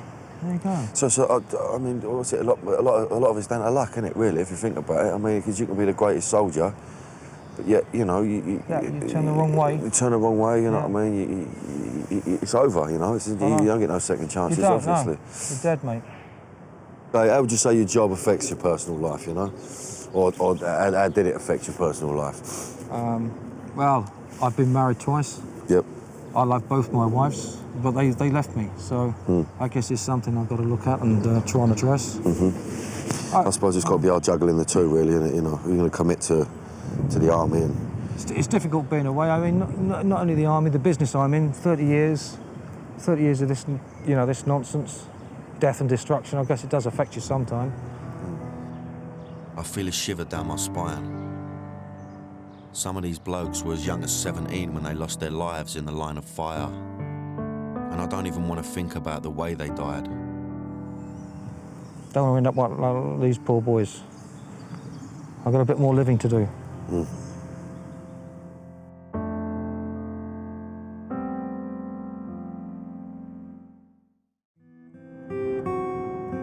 I've been on a roller coaster ride so far. I've been pushed to my physical limit. And I've heard about some of the mental scars that can be left after fighting on the front line. One thing is clear to me. Spud has spent his life constantly seeking adrenaline. My journey into the mind of a highly trained soldier is nearing its end, but Spud has one more place to take me. For me, Mayfair's the most expensive stop on a Monopoly board. For most, it's all about rollers, Bentleys and three-piece suits. But if you dig a little deeper, there's a lot more going on that meets the eye. It's a place where the rich and famous get up to a little bit of mischief. And when the shit hits the fan, they need a bit of protection. That's where our boy Spud comes in. He continues to put his life at risk by working in the close protection industry. Working as a soldier of fortune can get just as hairy as a war zone. Spud had one particular job in July 2005, protecting an Arab businessman who'd got himself in a spot of bother over money. We realised that he'd fucked off a lot of people. Right. The Russians, some Turks, and a mixture of some other people from the Middle East. Luckily, I found that out earlier on and got myself tooled up. It resulted in a gunfight in broad daylight on a London street.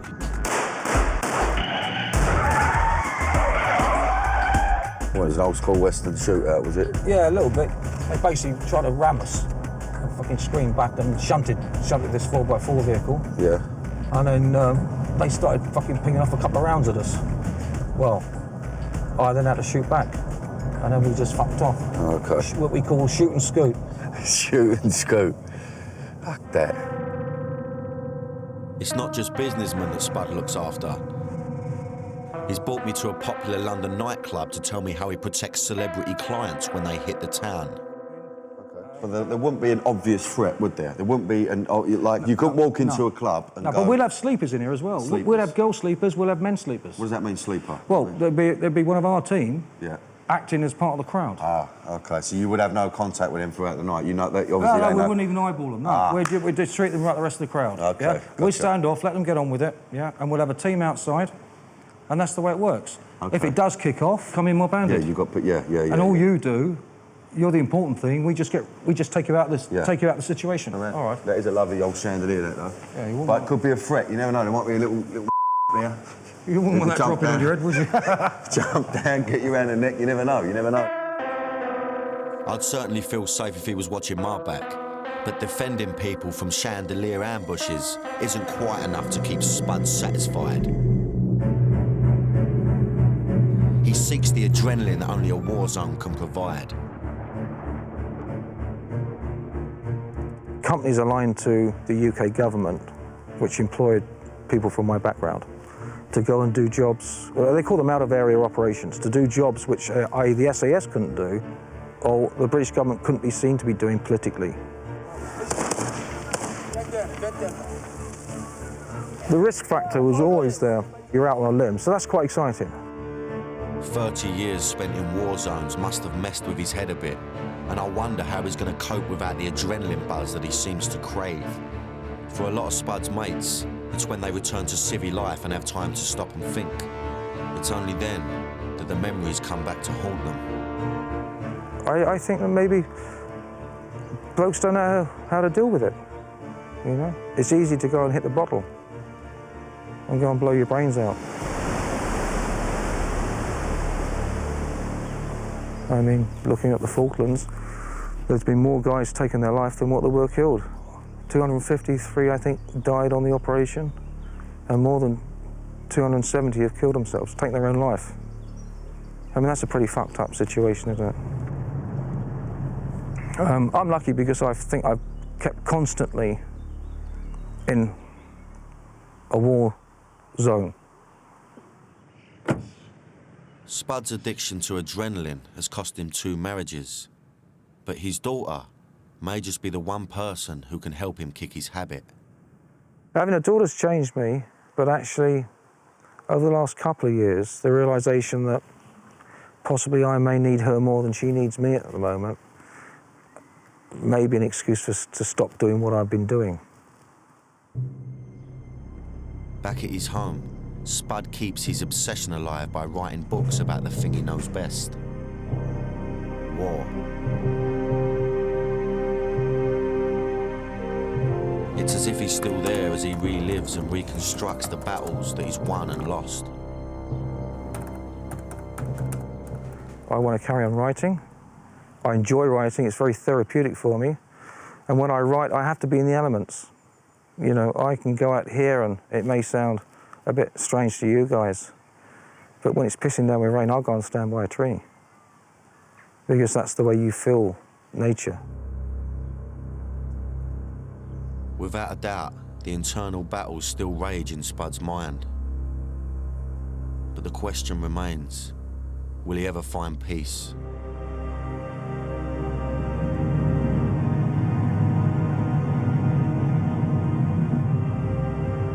Well, it's been an interesting journey, you know. Amazing character, you know, tough nut to crack. You know, the thing about this guy is, I mean, you got to think about it, this man survived. He's been in 9 wars, you know, survived them all. A tradition of many soldiers is that they keep the pin to the first grenade they pull. So I was touched when Spud had a little surprise for me. What's this here? Your first flashbang grenade. Oh, good boy. I saved it for you. Oh, good boy. That is good luck. So if you ever do any war movies in the future, you've got to put that to your zipper. Good man, and I thank bring you you. good luck, mate. Appreciate that. All right. You mind how you go? You take care as well. See you later. Cheers, mate.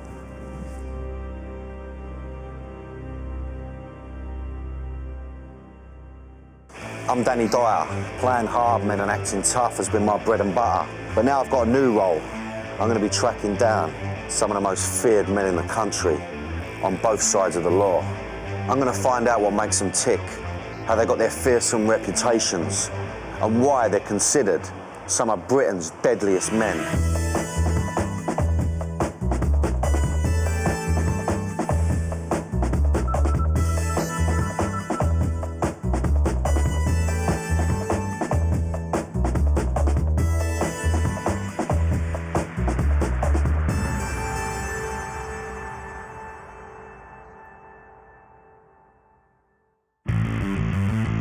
This is my manor. I've heard a lot of stories about East End villains. If it was big crowds, we'd use a double-barrel shotgun. This guy, Vic Dark, is as hard as they come. We didn't really give a shit about anyone. You just mention his name, people quiver. Don't upset him because he just take your head off. I've heard he bench presses 160. That's two of me. And he loves guns. The copper's sitting next to me. I've got the gun in his neck like that. He's a man of honour. But if you cross him, you're gone. I'm back in my own manor, London's East End. For much of its history, it was the centre of the capital's criminal underworld. It's my home turf, but will it be my toughest job yet? This is not just a birthplace of the chirpy Cockney and jellied hills. As well as being my manor, it was the home to a certain Victor Dark, one of the East End's most feared armed robbers. Had it been a life of glamour, or would I find that his crimes have haunted his entire life? The East End's a dark place, and there's a lot of tough neighbourhoods. Me and Vic are 30 years apart, but both being hammers, I'm hoping we're going to have something in common. I'm going to try and get inside his head, but I'm not sure I'm going to like what I see. He's the kind of character I get asked to play in films, but this is my chance to meet the real McCoy.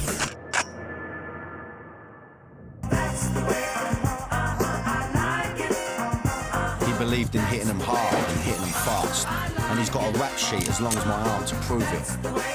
From 1974 to 1988, he carried out hundreds of raids on security vans, banks, post offices, and even a packed nightclub.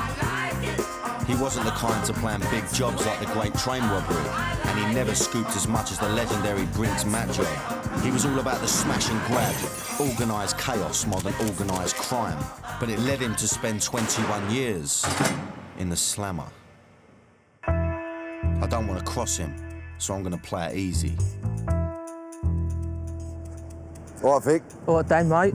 All right, mate, all right. Brings back a few memories, Canning Town, in, doesn't it? I mean, you don't live around here no more, do you? No, I wouldn't live around here, paid me then. No? No, never been in fucking years. No? No, you're joking. Nowadays, he doesn't make his money out of crime. Using his name and reputation, he's a legalised debt collector, and that reputation is pretty nasty.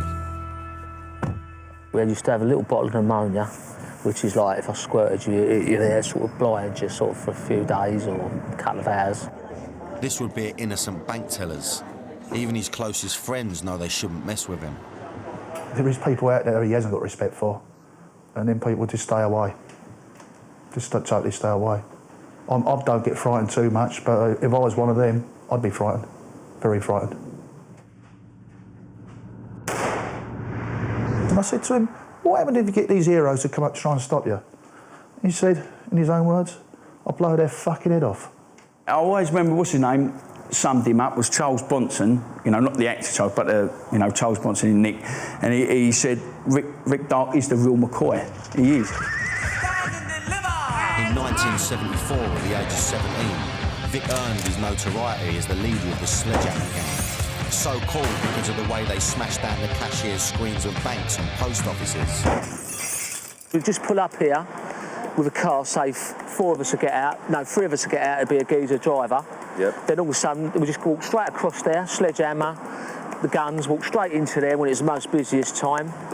Take down the screens, get behind the screens. We used to have big bags at the time, Dan, like we used to come across, they showed big, they're like post office bags, great big bags. And when we got behind the tills, my mate would be the littlest one.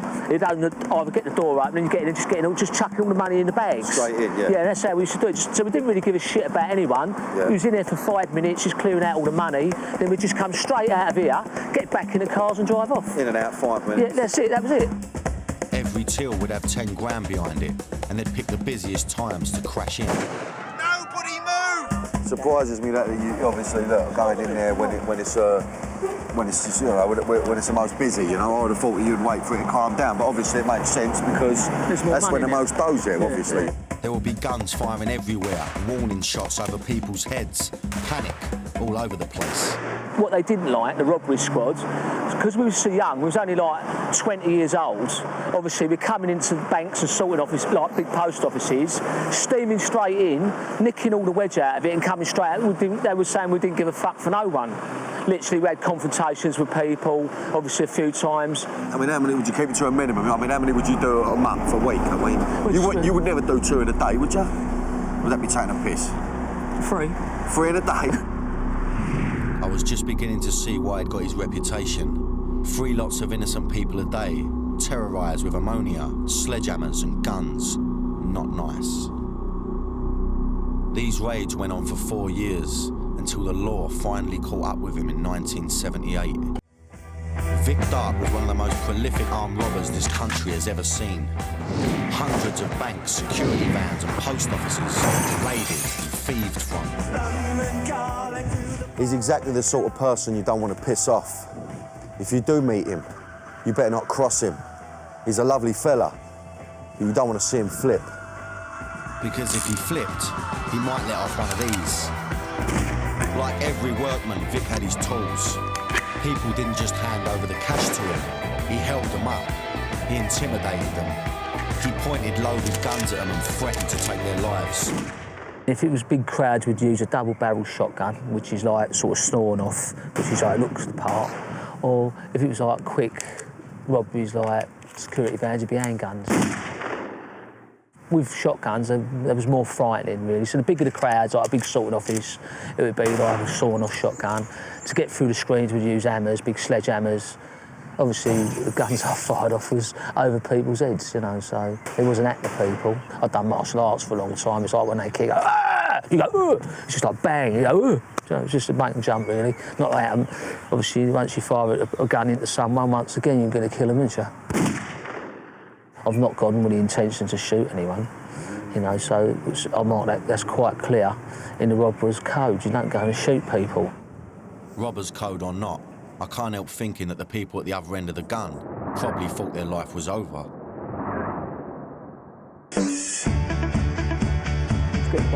I could see he knew what he was talking about. Now, I've played my fair share of villains in films, but didn't really know how it was done.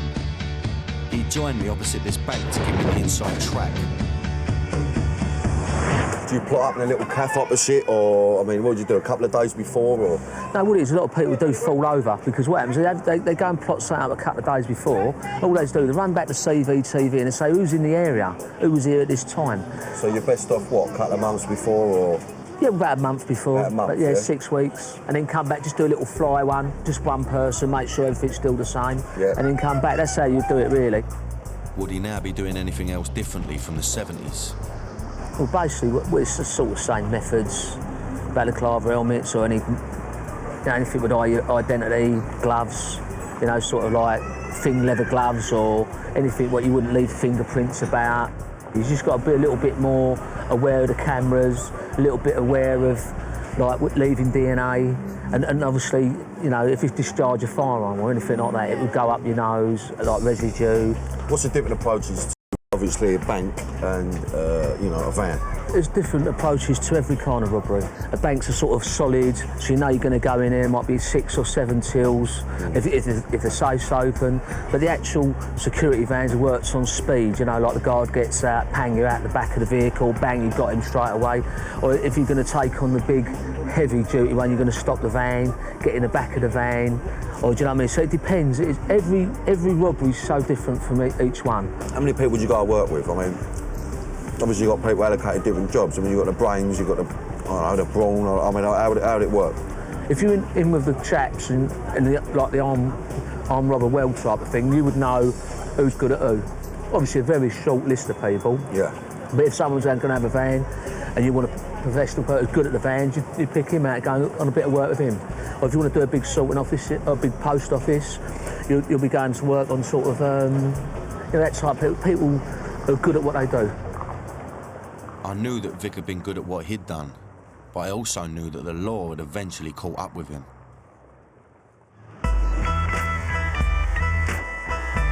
In total, Vic spent 21 years of his life behind bars. That's more than half his adult life. In 1978, he went down for the armed robberies. It wasn't his first time inside, but it was his first long sentence.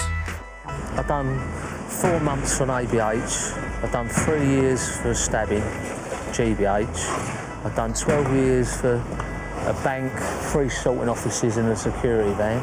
I've been in most prisons around the country, mostly up north. Even Pentonville I was in when I was a kid. Albany, Parkhurst, Lincoln, Durham, False Sutton, Franklin, Long Larton, Strangeways, Walton, Belmarsh, Scrubs, Wandsworth, Brixton, just keeps going on. Nearly every prison in the system. But his longest sentence was still to come. He gets out in 1986, but it's not long before his addiction to crime gets him into trouble again. And this time, it will be the stuff of legend. I just can't get enough. I just can't get enough. Sometimes it only takes one night, one misjudgment, and you're facing a 15-year sentence.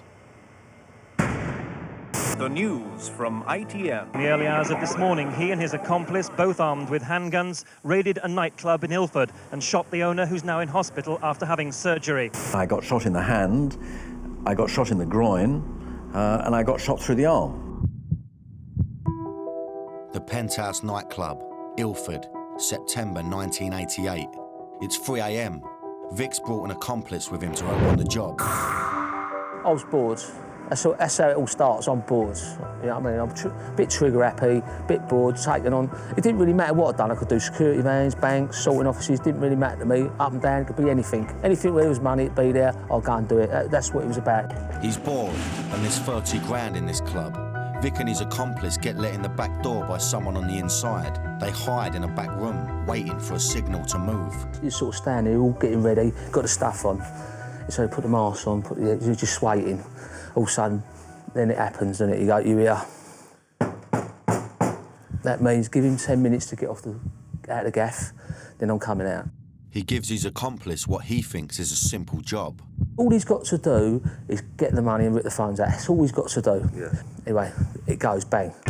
What I've got to do now, the first thing I do, I've got to get everyone under control. Meaning I've got to wrap them all, get them all together, wrap them up, have the money slip off. That's what was supposed to happen. Nice and easy. Well, you know, what goes on next is unbelievable. But his accomplice doesn't get the phones off, and the old bill are called.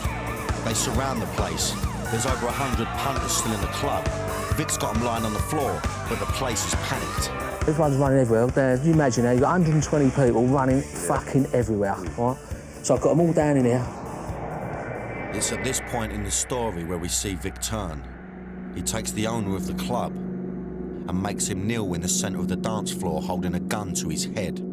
The paramount thought that I had is just how helpless I was. If they want to kill you, they want to kill you. I grabbed what might or might not have been the gun, and of course it was a gun, and it went off actually in my hand. I was holding the barrel, and when it came down, I got shot in the stomach as well. You don't feel anything when you get shot. In the scuffle, the bullet passes through the club owner into the shoulder of Vic's accomplice. My mate gets shot, the bullet goes through his arm, through here, out of his back, right? He's like that, blood spurting everywhere. It's like an heartbeat. It's going... There were 2 injured men, but Vic was only concerned about his accomplice, not the club manager. I lost a lot of blood and apparently caused a blood shortage in Essex and very nearly died. David's condition was critical. I can't imagine what it must be like to be shot 3 times. Vic wasn't interested though. He still had a long night ahead. I've got 2 options. Take my clothes off, put my natural clothes back on, walk out, no, I'll get away. Or do I have to carry this, my mate, and get him away? So Vic takes his accomplice and carries him out, leaving behind 100 stunned clubbers, the wounded owner, and all the cash. It's been a total disaster, but it's not over yet. As I'm getting here, Dan, right, I'm carrying my mate now, I've got him like this, like that. So I've got this thing like that. As I'm carrying like that, as I go like that, a police car goes bang, just pulls in front of me. I haven't got to the car. I can't get to the car. Police car there, police car there. I told the copper, I said, get out of the car. I didn't want the copper, I wanted the car to put my mate in the car. I'd been quickly injured, like, you know. So I just got my mate in the car. Then I looked, so I thought, oh, fuck it. I got the copper, he got back, we've got to put the copper back in the car. Then we're off. This is the moment that catapulted Vic from armed robber to police hostage taker, making him, in the eyes of the law, one of the most dangerous men in the country. The old genuine's racing. So what you imagine, I'm sitting there like that, I'm in the car, the copper's sitting next to me, I've got the gun in his neck like that. So as I said to the geezer, I said to him, you fucking drive, right? And he went, all right. As I've gone like that to take the gun off his neck to see if my mate was all right, there's a loud explosion. As the explosion went, the glass fell out, obviously the gun had gone off. The police are in pursuit, so Vic points his gun at his cop hostage and gets him to call off the chase. He realises he's going to have to change cars, and they pull into a random side street, knock at a door, and an Irishman answers. He goes in, gets the keys, comes out. Instead of taking the keys and walking away, he tries to give me the keys. But as he tries to give me the keys, I can't take the keys, I've got 2 handguns. I've got a handgun in each hand.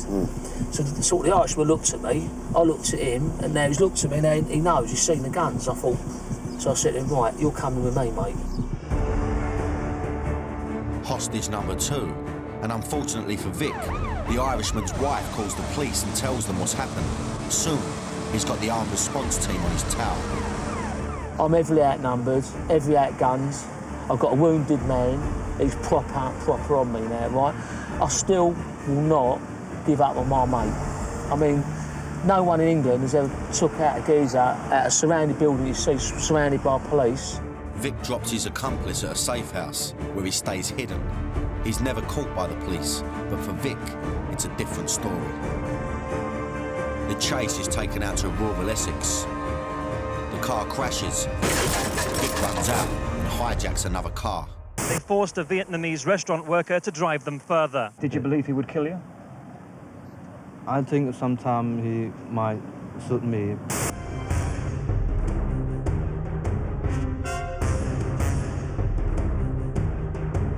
So what I did, I turned around and went, not at them, I went bang, bang, over the top of their heads. But I don't know what's happened. Then all of a sudden I see back, like yellow flashes, you know what I mean? Obviously, they're firing back at me. But I weren't trying to hurt them. Anyway, they was over there, so I just dug a big hole, got a few plants, put them on my head and all that, laid there, right? Now, they know I'm in the fields. They know I'm here somewhere, but they don't know where. And so I just laid there. Then they come back through again. Now this is for nearly 6 hours. Then all of a sudden I get a bit I thought to myself, I'll get a thing called hypothermia, where I'm in the earth, it's soaking wet. I started really shaking, do you know what I mean? And with that, Vic had had enough. He crawled out of the muddy hole to face the music. Just over there, I stood up, and then that was it, Dan. And I walked out, it was about fucking 150 coppers that day. I come out with my hands up, and then... There's just nowhere to go, was there, really? Nah, I was fucked, I was bottled in. But they said to me, when I got back to the police station, if I stayed there for another hour, they were gone. They thought I lost me, yeah. So if I just stayed for another hour, I would never got nicked. That night of crime cost Vic a 15-year sentence, and for his victim, it changed his life forever. It's a cowardly way and it's a lazy way. to just try and pinch what somebody else has got, especially I'm running a one-man operation. I mean, it virtually put me out of business. David spent 5 agonising weeks in hospital trying to recover from his gunshot wound. And I remember when I got home, eventually, and I couldn't get out of the car. I couldn't lift my leg up. And people don't realise these sort of things.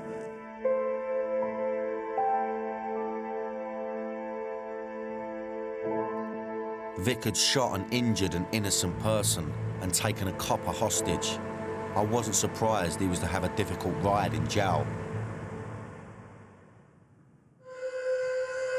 At the age of 31, Vic started his sentence as a top security category AA prisoner with terrorists and murderers as companions. For much of that time, Vic was thrown into what they call the blocks, in the segregation unit. He was on his own for months at a time. I've been in segregation units for many years, and I've been down there for months, and I've been pushed to the limits, where they play about with your food, egg games, don't let you out on exercise, they just like absolutely push you to the limits, turn the eating off, you're sleeping in your clothes, putting things in your food so you can't eat it, cockroaches or things or anything they can find, you know, and it's a proper head game in the prison system. And if they don't like you, you go into the blocks, and that's where most of the beatings take place. People will be beaten up really bad in the units, which I've been beaten up quite a few times. Had my leg, I had to walk on crutches for nearly, I think, a month, and then I couldn't walk properly for about a year, where it hit my ankle with a truncheon. So basically, I've seen brutality done to myself and many other prisoners. I couldn't help thinking that prison isn't meant to be nice for criminals who hold guns to people's heads. But it had really affected Vic. He told me a story of his friend coming off hunger strike. Something what really shook me and brought tears to my eyes. I was in a place called Full Sutton. I was doing a 15 then, and there was an old boy. His name, I want to say his name was Ronnie, an old boy. He was on hunger strike. He'd been on hunger strike for about nearly 3 months. So you imagine his bag of bones. Yeah. I remember this great big screw walking up, undoing his door with his dinner, and I see him standing out and go in his food.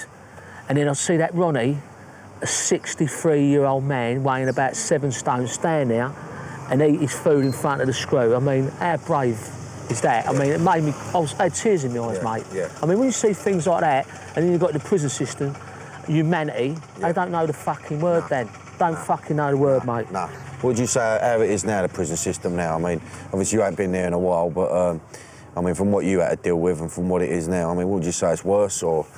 No, I just think these silly c***s who turn around and say, it's easy, it's like an holiday camp in prison. Yeah, for the cat season. I mean, I talk about the cat A's who banged up 23 hours a day.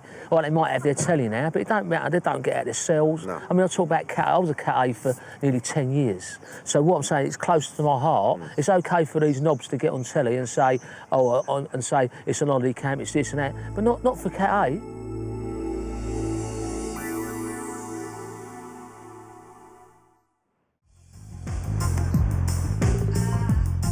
Vic Dark, a bank robber, armed to the hilt with sawn-off shotguns, a hostage taker, and a man who's done 21 years porridge.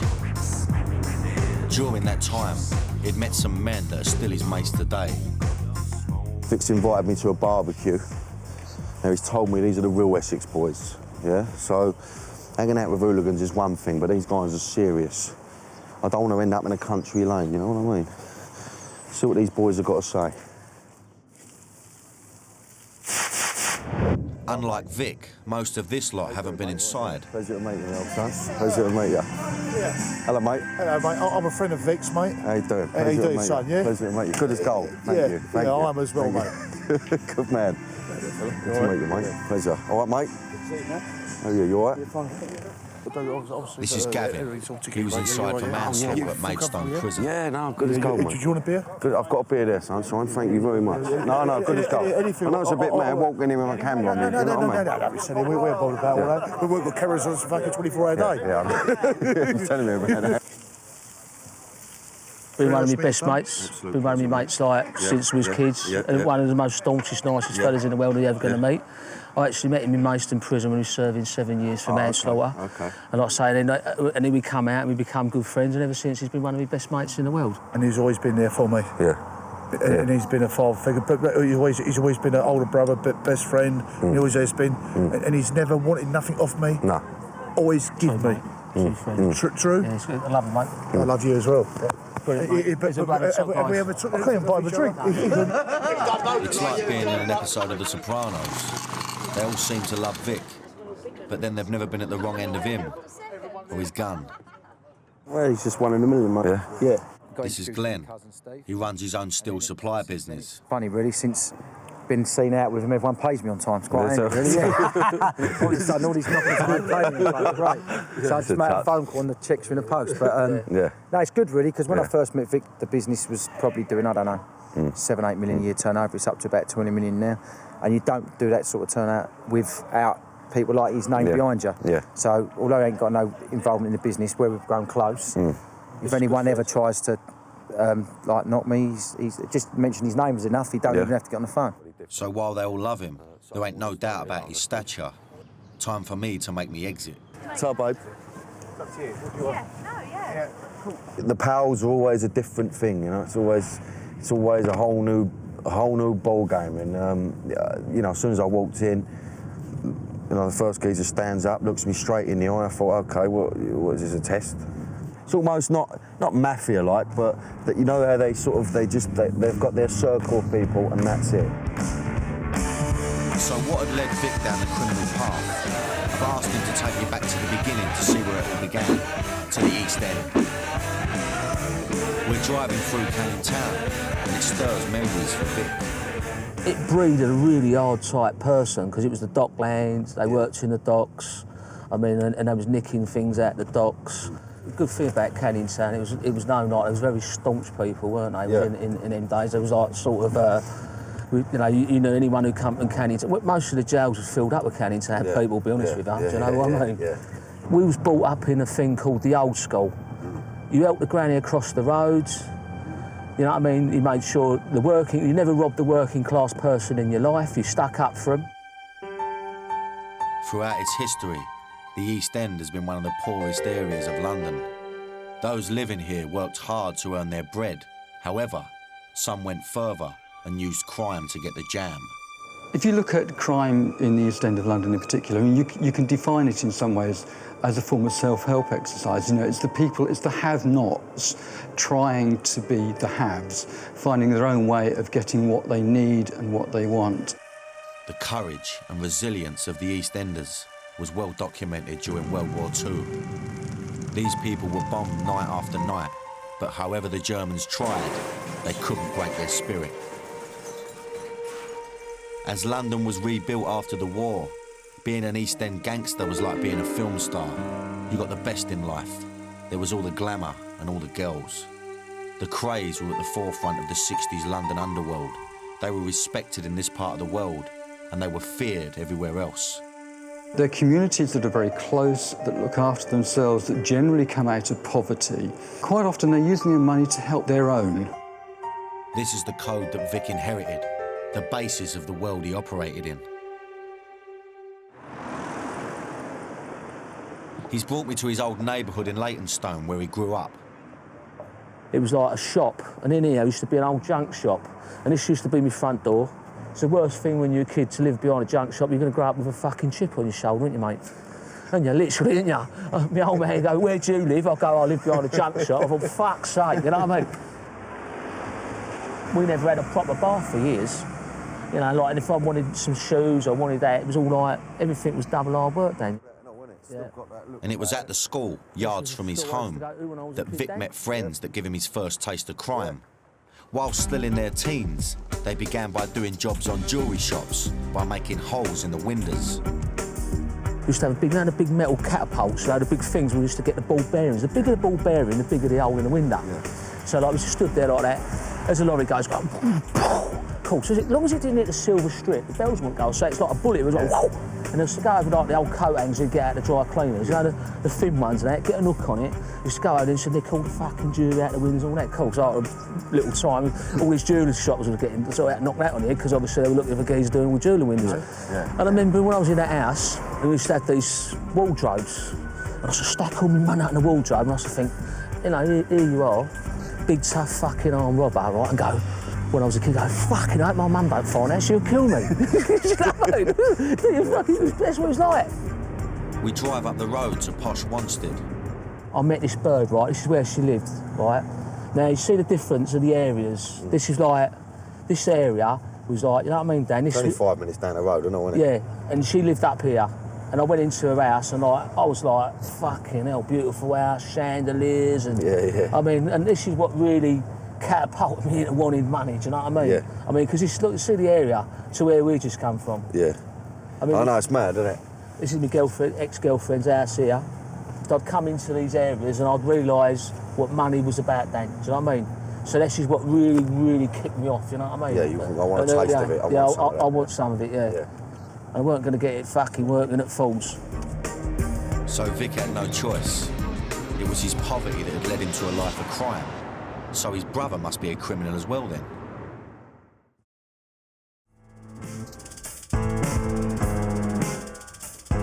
But it turns out nothing could be further from the truth. Vic's younger brother Tony is a multi-millionaire. He had the same upbringing, but made different choices, making his fortune out of packaging, not robbery. You was chasing money at an early age, I think. And I think that was your route, you know, you was working all weekends, weren't you, on the railways, grafting your nuts off, earning 50, 60 quid a weekend, and every weekend you're just doing the same thing. I think enough was enough, and you said, this is it, I want to earn easy money. I'm glad really that my brother took the route he did, because, like I say, it's made the family proud. But we have made us, as I said... Like I say, we all took different routes, and he has made us, he's a brilliant businessman, and he's put the family on the map, really. What I wanted to know was why Vic hadn't made the same decisions as his younger brother. Why do you think you took a different path to your brother then?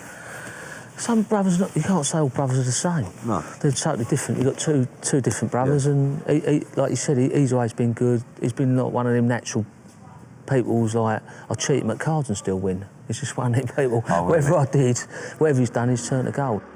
Living behind a junk shop, not even having no money, we both strived to get where we wanted to be. Obviously, he's took the long road and got here and done really, like I say, I'm proud of him. I'm proud of the people who work hard and get there, not normal working class people. Obviously, I took shortcuts. I decided to go out and take what I wanted, and he's decided to go the right routes, which is, I know I was wrong. Yeah. And I say it to all the kids out there, I knew I was wrong. What I did then, I know I was wrong. Yeah. And I'll be honest with you, if I could change my life tomorrow and be like my brother, I would have done it. I wasn't born with a silver spoon in my mouth. I was born behind a junk shop with mum and dad, bless them. And as I say, but I weren't going to have it. I wanted to go different routes. My brother's took the time, he's got here, and I love it a bit. It's fantastic. I couldn't believe the difference between the two. Perhaps Vic's bad example had been a warning to his younger brother. Do you want to? I want to change the things that I do. Vic's moved out of London now, and he's trying to make a new life for himself. Leave the past in the past. What could be more different from the toughness of the East End than this sleepy suburban village? Vic swapped the muck and crime for mowing the grass and tending the roses. Life for me has changed so dramatically. In this area, it's mostly like it's a sort of middle class, rich area really. Very, I suppose, ooty-tooty. There's so much greenery and just wake up in the mornings and it's so nice just to be sort of alive really. I look out, I've got big trees at the back of my house all swaying around and you know, and it's just absolutely lovely. Just like, I would never ever move back to London ever again, you know. He's also met the love of his life, Alison. He's completely different to what you think he's going to be. He's kind, he's gentle, he's a gentleman. I suppose that's his good quality in a man these days, anyway. Well, you know, I love her, don't I? So this is sort of sometimes I found it very hard to love someone after so long in prison. But now sort of I've broke all them barriers down, and it's nice to find love again, you know. So it's nice. I wondered what she made of his past. To be quite truthful, I know bits and pieces, but I don't know everything. I don't really want to know everything.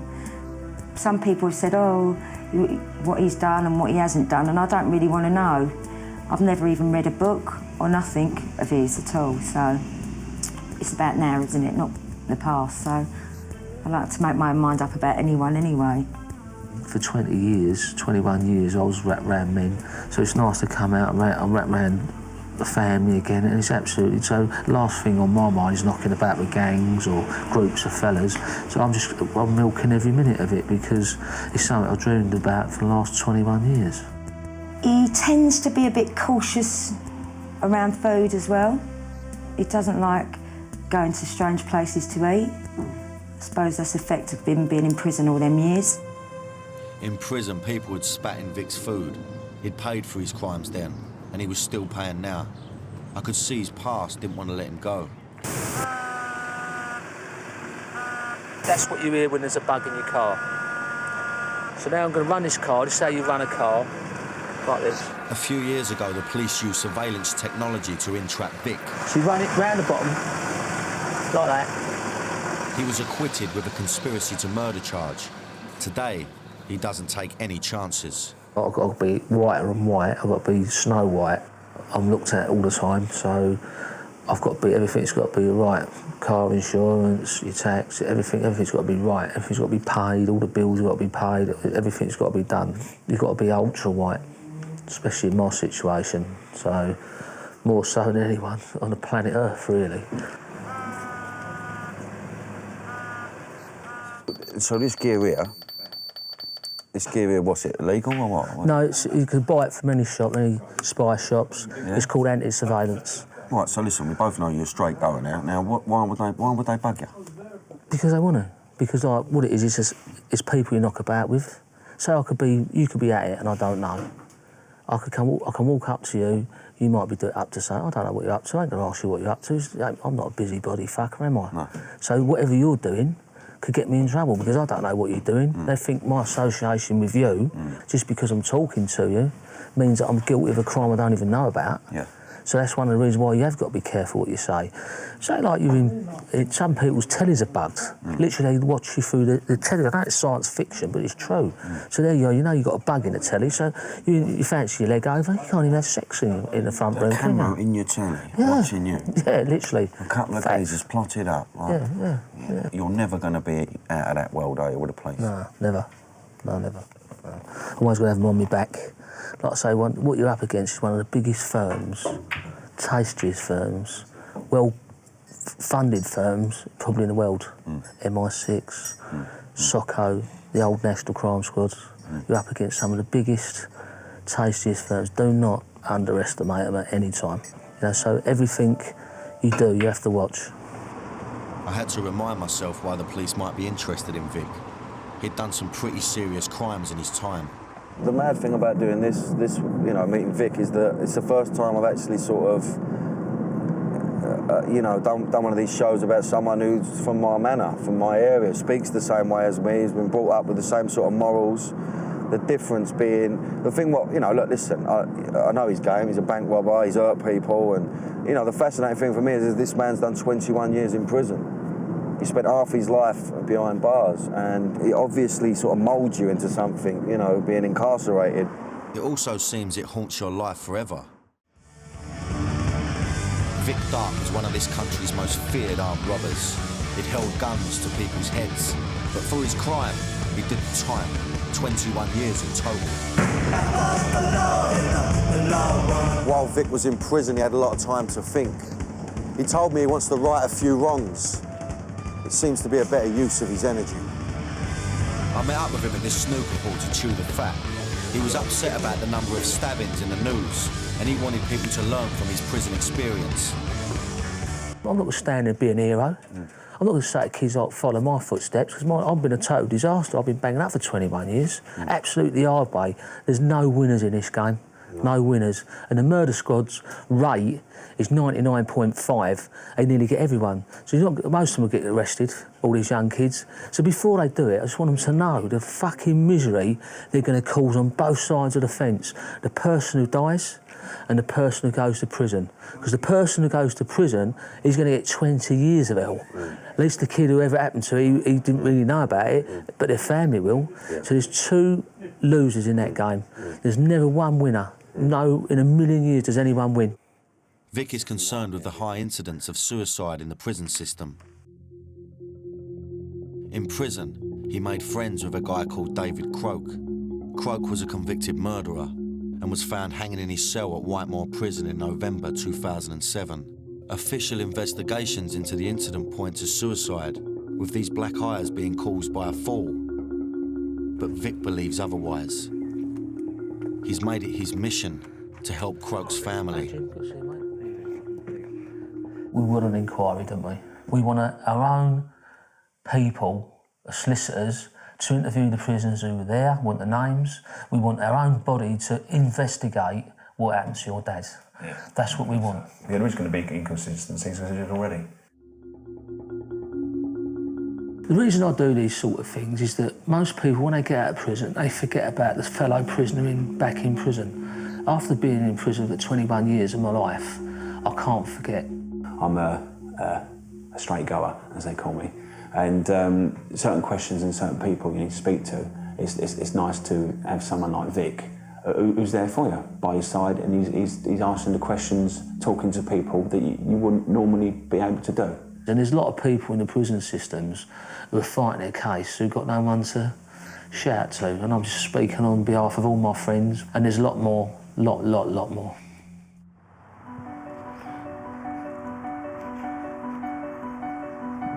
At the graveside of Croak, Vic gets a chance to reflect. I've lost quite a few friends in prison. About 11 friends have died in prison. And you wake up in the morning and you just think you're numb, you just don't understand it. It's just a list and list of people. I thought about suicide once or twice in my life in the long prison sentence I've done, but obviously I fought through it. And it is, you go to the edge. And like I say, I've pulled myself back, you know, I see my mum looking down and just trying the life out of me. I mean, I've seen people rip their intestines out, I've seen people cut their wrists, I've seen people hanging themselves. I mean, it's just prison is not what you think it is. It's a proper horror factory. I just wish I grew up some way different. I just wish, well, I can't wish it's happened. I can't feel sorry for myself. It was plain to see that Vic's time in prison still haunted him today. But was it the prison time that he regretted, or the crimes that he'd done? When you look back over the robberies you've done, I mean, how do you feel? You know, how do you feel about that? I mean, I feel a bit guilty for all the people I've caused mayhem to, really. Yeah. Do you know what I mean? Yeah, I feel I'd like to apologise while I'm on the programme, sort of all the upset I caused a lot of people, but I've done my time, and I'm not proud of it. I'd met a man who'd run around London with a shotgun and a sledgehammer, stacking his winnings in his wardrobe and living it up. But a man who'd lost 21 years shut up in jail, who was still haunted by the shadows of his past, and felt people were still out to get him. I'd found a man whose crimes hadn't paid. I dreamed of being a family man over the last 21 years locked up, so I got what I want, and believe it or not, that's what keeps me on the straight and narrow, my family. I've got too much to lose now. The game's over. I've retired. I'm Danny Dyer. Playing hard men and acting tough has been my bread and butter. But now I've got a new role. I'm going to be tracking down some of the most feared men in the country on both sides of the law. I'm going to find out what makes them tick, how they got their fearsome reputations, and why they're considered some of Britain's deadliest men.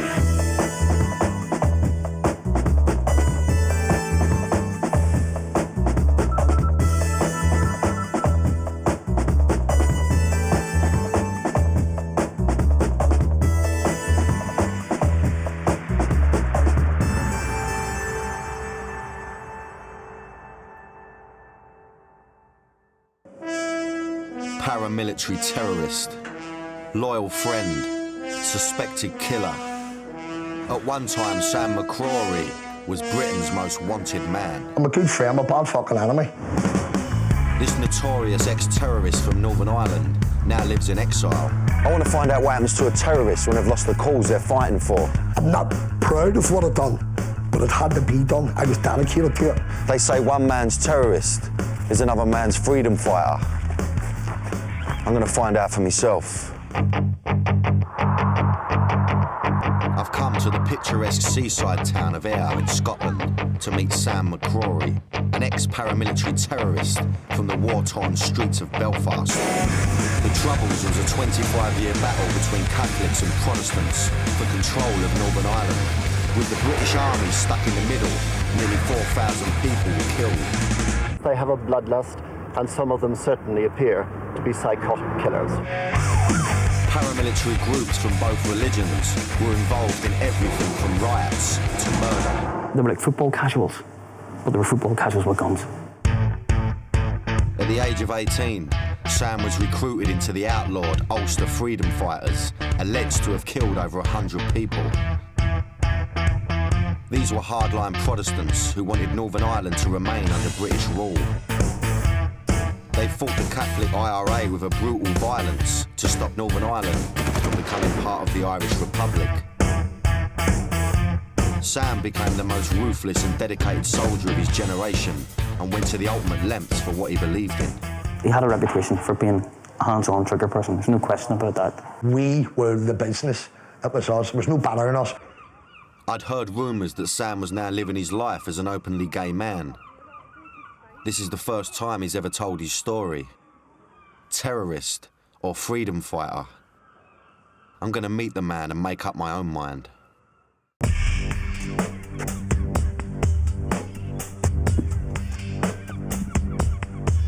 Sam had arranged to meet me at the end of the promenade. I don't know what to expect, to be honest with you. I never do know what to expect in these situations. The first meet's always the toughest. Sussing each other out, you know what I mean? But I don't know, who he's going to be with. I don't know if he's going to be on his own. All I do know is that he's late. At least it's nice and open here. There's a few people about, so I think I'm going to be all right.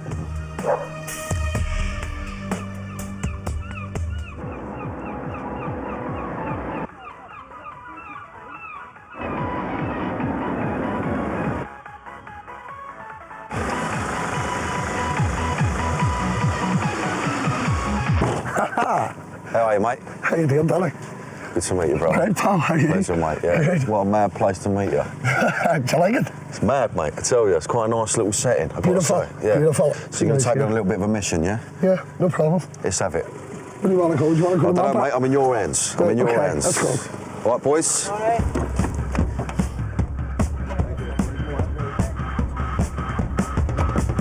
Take him a fucking drive. Give away, cannot.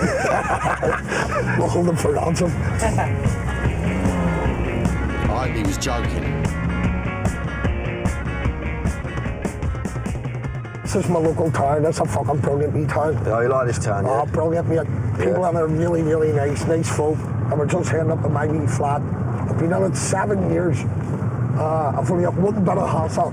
So there's two guys trying to kill me, trying to shoot me down outside my flat one night. Okay, that's all you fucking need, don't you? Someone wanted to settle old scores with Sam after a bitter internal feud broke out in Belfast that led to him being exiled here in Scotland. It wasn't the IRA who shot at him, but someone fighting on the same side. Now he never gets a car to his front door and instead walks the last 100 yards. I was keen to get off the street and into the safety of his flat. Hiya, pal. Hiya, pal. Mate. Then you come, pal. Hello, mate. Nice little gaff. Nice and tidy. Take a pew, mate. He's bang on, he's sweeter than that. Thank God. It's always a bit nerve-wracking, you know what I mean? But actually, sweet as, he's good as gold. I feel a bit settled now. Sam had something at the bottom of his wardrobe which gave a clue to the violent life he once led. It's a Mark 5. I'll stop an AK-47. A Mark 5, yeah? Yeah. So that stop a bullet? Yeah. Fucking hope so, it'll work. I was going to say, don't really want to find just out, put really, it up over your head, yeah. There you go. One of them ones, yeah? So you just whack that underneath your top, yeah? Yeah, that's all. God, I won't feel very confident in that if someone's going to take a shot on me. That's it. It's still going to prop her out, though, isn't it? You're going to go over, aren't you? Well, if really right fucking clever, they'll shoot you in the head. Yeah, mate. Mad thing to have in your house, though, isn't it? That's just a way of life. Yeah, of and course. It's just like that. I haven't worn. I only wore it when I went to Belfast. My dad was in hospital. I come up on this Shagger Road, and my mates went out here putting that on because there was a largest feed on. And I put it on, put my jacket up over it, and that was it. And then they just said, "Take it back with you," and it's fucking lying there. It's not illegal. Yeah, of course. It's fucking illegal about it. Yeah, of course, of course. It's naughty, that, isn't it? The struggle of the IRA has been well documented. But I'm on a journey to find out more about the other side, the loyalists who fought the IRA with a brutal terror of their own. I'm a good friend, a bad fucking enemy. Sam McCrory was a gunman in the Ulster Freedom Fighters' notorious unit, C Company. But after a bitter feud with his own organisation, he now lives in exile in Scotland, and his violent past still haunts him. 2 guys tried to kill me, tried to shoot me dead outside my flat one night. Sam grew up in Belfast in the 70s during the height of the Troubles. He was part of a lost generation, desensitised to violence after witnessing atrocities from a young age.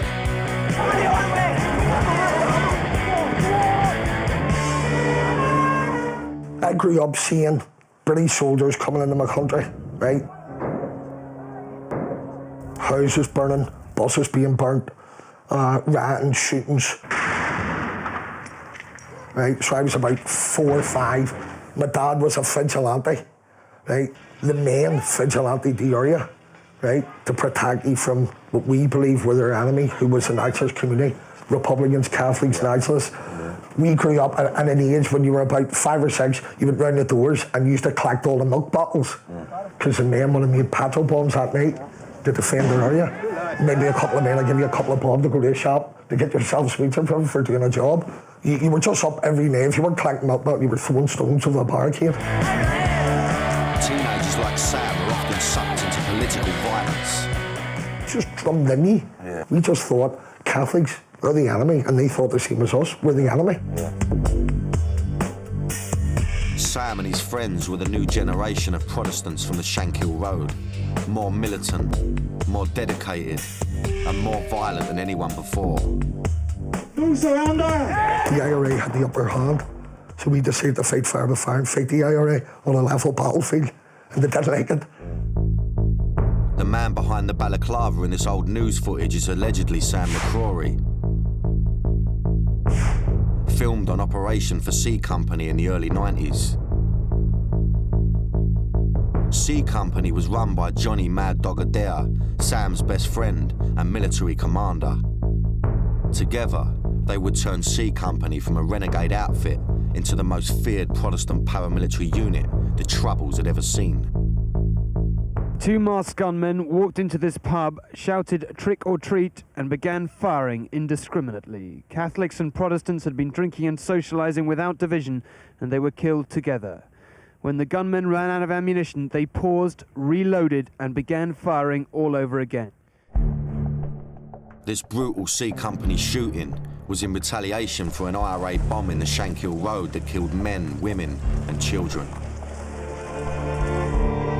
Tit-for-tat murders plagued the community. Many innocent people were wrongly targeted or caught in the crossfire. People will tell you violence is wrong, right? But I once had a policeman tell me, if you believe in it, you can't take that belief away. And I had a strong belief. What I was doing was right. I didn't do it to fill my pockets full of money. I mean, I thought I risked my freedom and I risked my life so to do what I done. I mean, I'm not proud of what I done, but it had to be done. I was dedicated to it. But Sam lived a double life. Not only did he have to fight to protect his country, he had to fight to hide his sexuality. Being gay at the time in Belfast wasn't accepted, and being a terrorist made it even worse. So you're openly gay, yeah? You are. Yeah. And what was that like in the UDA? I mean, well, that was like a double life, because I found it very hard. Because see over there, because of the political situation, the sectarian situation, gays, they weren't needed. It was like, here's another problem. You know what I mean? There's enough fucking political problems. Who are these people? I think some of my close friends knew. You know what I mean? But it was very hard to keep inside yourself. It must have been really tough. You know what I mean? It was dead secretive. And plus, I had to watch where I was going. Of course. Because of who I was and where I was attached to. But obviously because of your tattoos and all. You know what I mean? These tattoos are symbols of Sam's political affiliations and made going out in public difficult. Being gay, I had to watch who was socialising with, where I was going. You know what I mean? Just in case somebody decided to set you up and get you fucking banged. You know what I mean? What was the first tattoo that you had? My very first tattoo was a Swift. My very last tattoo was one on my dick. You winding me up? No. You got one on your dick? Yeah. I got one on here. Fuck it. That's my very last tattoo. Fucking, what is it? An anchor. An anchor? Anchor. So when I use it, it turns out, can I wind the anchor in? I didn't expect that. Fuck me. That's mental. Well, first impressions, obviously, he's a passionate man. You know, I've also heard that he's gay as well, and I just didn't know how that was going to work. And you know, you just get images in your brain, but actually, you know, he's fascinating. You know, it's early days yet, but I'm sure this guy's really going to, he's really going to freak me out, not in a bad way. I took some time out down the arcade to get my head together. Meeting Sam had opened up a lot of questions. Was I just another Englishman trying to understand the Irish troubles? I need to be at the top of my game because tomorrow, Sam wants to take me back to Belfast to show me the streets where he grew up.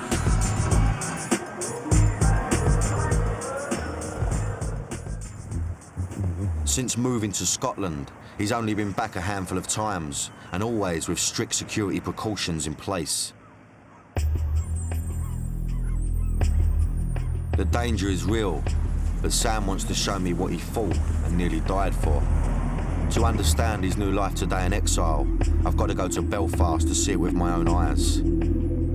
Obviously, he doesn't live there no more. He can't live there no more. He's got a lot of enemies in Belfast, and it just makes me a bit wary. I feel safe around him, but yet when we start going to Belfast, it's a whole new ball game. And I can't deny it to you. I'm scared.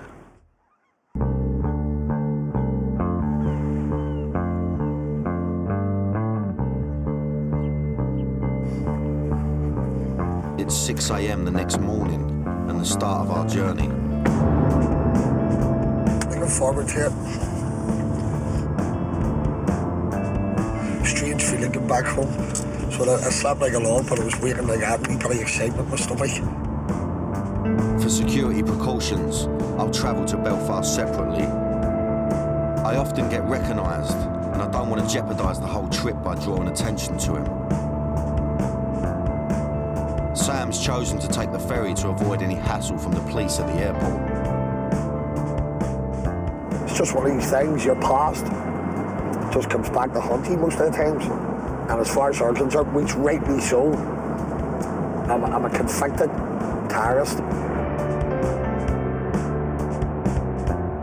Lots of things were racing through my mind, to be honest. I wasn't exactly looking forward to hanging out in Belfast with a film crew and an ex-paramilitary terrorist.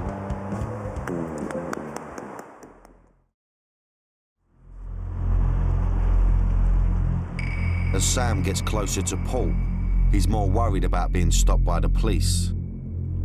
Even though he's doing nothing wrong, he could still be detained for hours under the Prevention of Terrorism Act.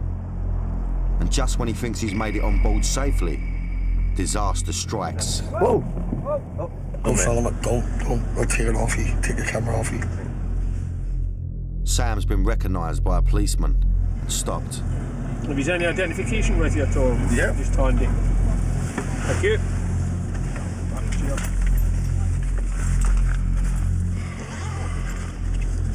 Thanks, sir. Thank you very much. Thought I recognised the jug, that was all. It's been a while, Sammy. It has, it's been a while. Thought I recognised the face. I know, I noticed you selling there, I just wanted to satisfy my curiosity. Of course you did. Of course you did. Thanks a lot. How long are you over filming? Just a day. Just a day. Coming back tomorrow. Have any hassle? Nah. Just going to do my documentary and that's it. Back home. No problem. Right, we'll let you get on, gentlemen. Thanks a lot, sir. Thank you very much. See ya. Thank you. he noticed my face, and I'm wearing sunglasses. You look at that photo, that was me 10 years ago. Look at me now. I've hair there, shaved head now, I have a tattoo on my face there. No tattoos, but he still knew me. So he's like, strange, isn't it? After being stopped, the reality of what he's doing hits home. If I'm born to be shot dead in Belfast, I'm not going to fucking drown the sea. And that's just fact of life. These people don't frighten me, they don't worry me. I don't give them a second thought. So Belfast is a long distant memory for me. I have good memories and I have bad memories. Accompanying Sam on the trip is Dougie, a good friend and associate. Well, I don't anticipate any problems with, obviously, Sammy's various death threats. But despite what might lie ahead, Sam's in high spirits. No chance. If I was caught with a firearm, I would get 25 years in prison. I've landed in Belfast, and on my way from the airport, the cab driver shows me the mean streets where Sam learned how to be a soldier.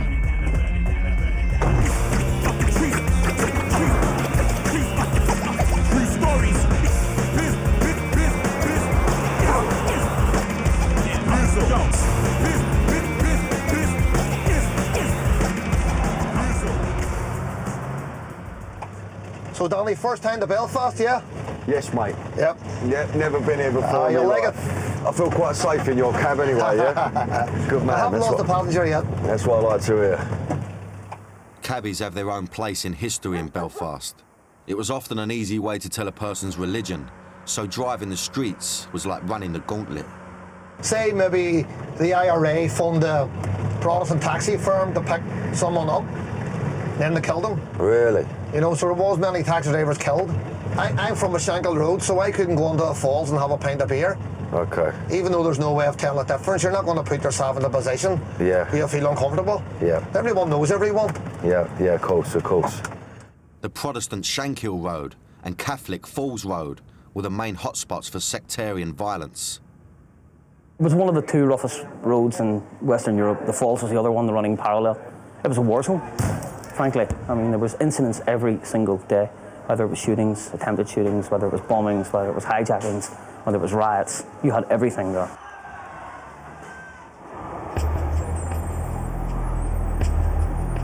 Back on the boat, there's still time for last-minute planning. See when we get to Belfast, right. I'm going to show you where we're going to go, okay? This is a peace lane here.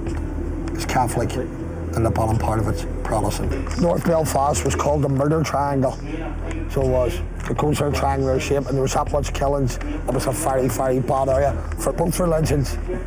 Catholics and Protestants committing murders. There's a bit of history in there. Yep. Belfast is history. Who would have thought, folded up in there, 3,500 lives. Once in Belfast, Dougie has made preparations so nothing will happen to Sam. I don't see anybody running up the high street with an AK-47, but it would be a crowd roll round about Sammy, and that's where the danger would start, so I'll get people ready to move him within 5 minutes. I'm hearing firsthand that the potential death threat is not exaggerated. So do you think that the likes of Skelly would be welcome back here? No. Never? Never. Not all of what's happened, you know, definitely not. Them boys just have to stay away, and anyone who left Belfast to go with Johnny Adair and all, they've made a decision and they'll not be welcome back. Yeah. You know, I mean, there was a young lad who went along with him and he was told he was safe to come back, and he came back and they killed him. So that's a message to the rest of them. Yes. You know what will happen. Fucking hell. I know he's a bit paranoid about coming back here, obviously, for obvious reasons now. Whether I'll be a target because I'm with him, I don't know. I'm in Belfast waiting for the arrival of ex-terrorist Sam Skelly McCrory. I've already found out that he's not welcome here. Anyone who left will not be welcome back. I've got to say, I quite like Belfast. It's been nice for me. I don't feel under threat at all, but, you know, bringing Sam into the mix, that changes things a little bit. I know that. Sam had already been stopped in Scotland. Is there any identification with you at all? and I didn't know if he'd made it over yet in one piece. Just intrigued to see how his journey was, you know. I'm sure it wasn't as smooth as mine. Here he is, I think. Here he is, yeah. Hello, mate. How you doing? How you doing, sunshine? Okay, mate. How was your journey? Oh, mine was sweet as a nut. How was your journey? Fucking shocking. Don't be surprised, within the next 24 hours we'll get stopped in North and West Belfast. You think so? Well, they'll expect me to be in that area making a documentary because it's about my life. They're on us, are they? Yeah. Well, let's jump in the motor then and slip off lively. No Let's go. With no time to lose, we hop into the car with blacked out windows and head off. Right, now, just watch it. I'm an outlaw. Quick on the draw. Not this one, the next one. To the right. The first thing Sam wants to do is something he's never done before in his life. Openly cross the religious divide between Protestant and Catholic neighbourhoods. This is what defined is a gate. So, this is me in a loyalist area, and I'm now getting into a Republican area. And this road was used on numerous occasions by both sides of religious divide for killings, bombings, whatever went on through the violence. They said this is why they erected these gates. So that, and they used to close at 7 o'clock at night, so you couldn't get through here. Fucking crazy, isn't it? To keep the two religious communities separated and prevent sectarian murders, huge concrete walls were built, known as peace lines. Some are 40 feet high and over 3 miles long. Really understand how much hatred there is when you have to build a wall to separate human beings at the end of the day. You know, it's pretty drastic measures. And it's only when you see it and how high it is when it really hits home, you know? Sad state of affairs. The sooner I take these stupid things down, the better. Right? But I'm quite enjoying this. So,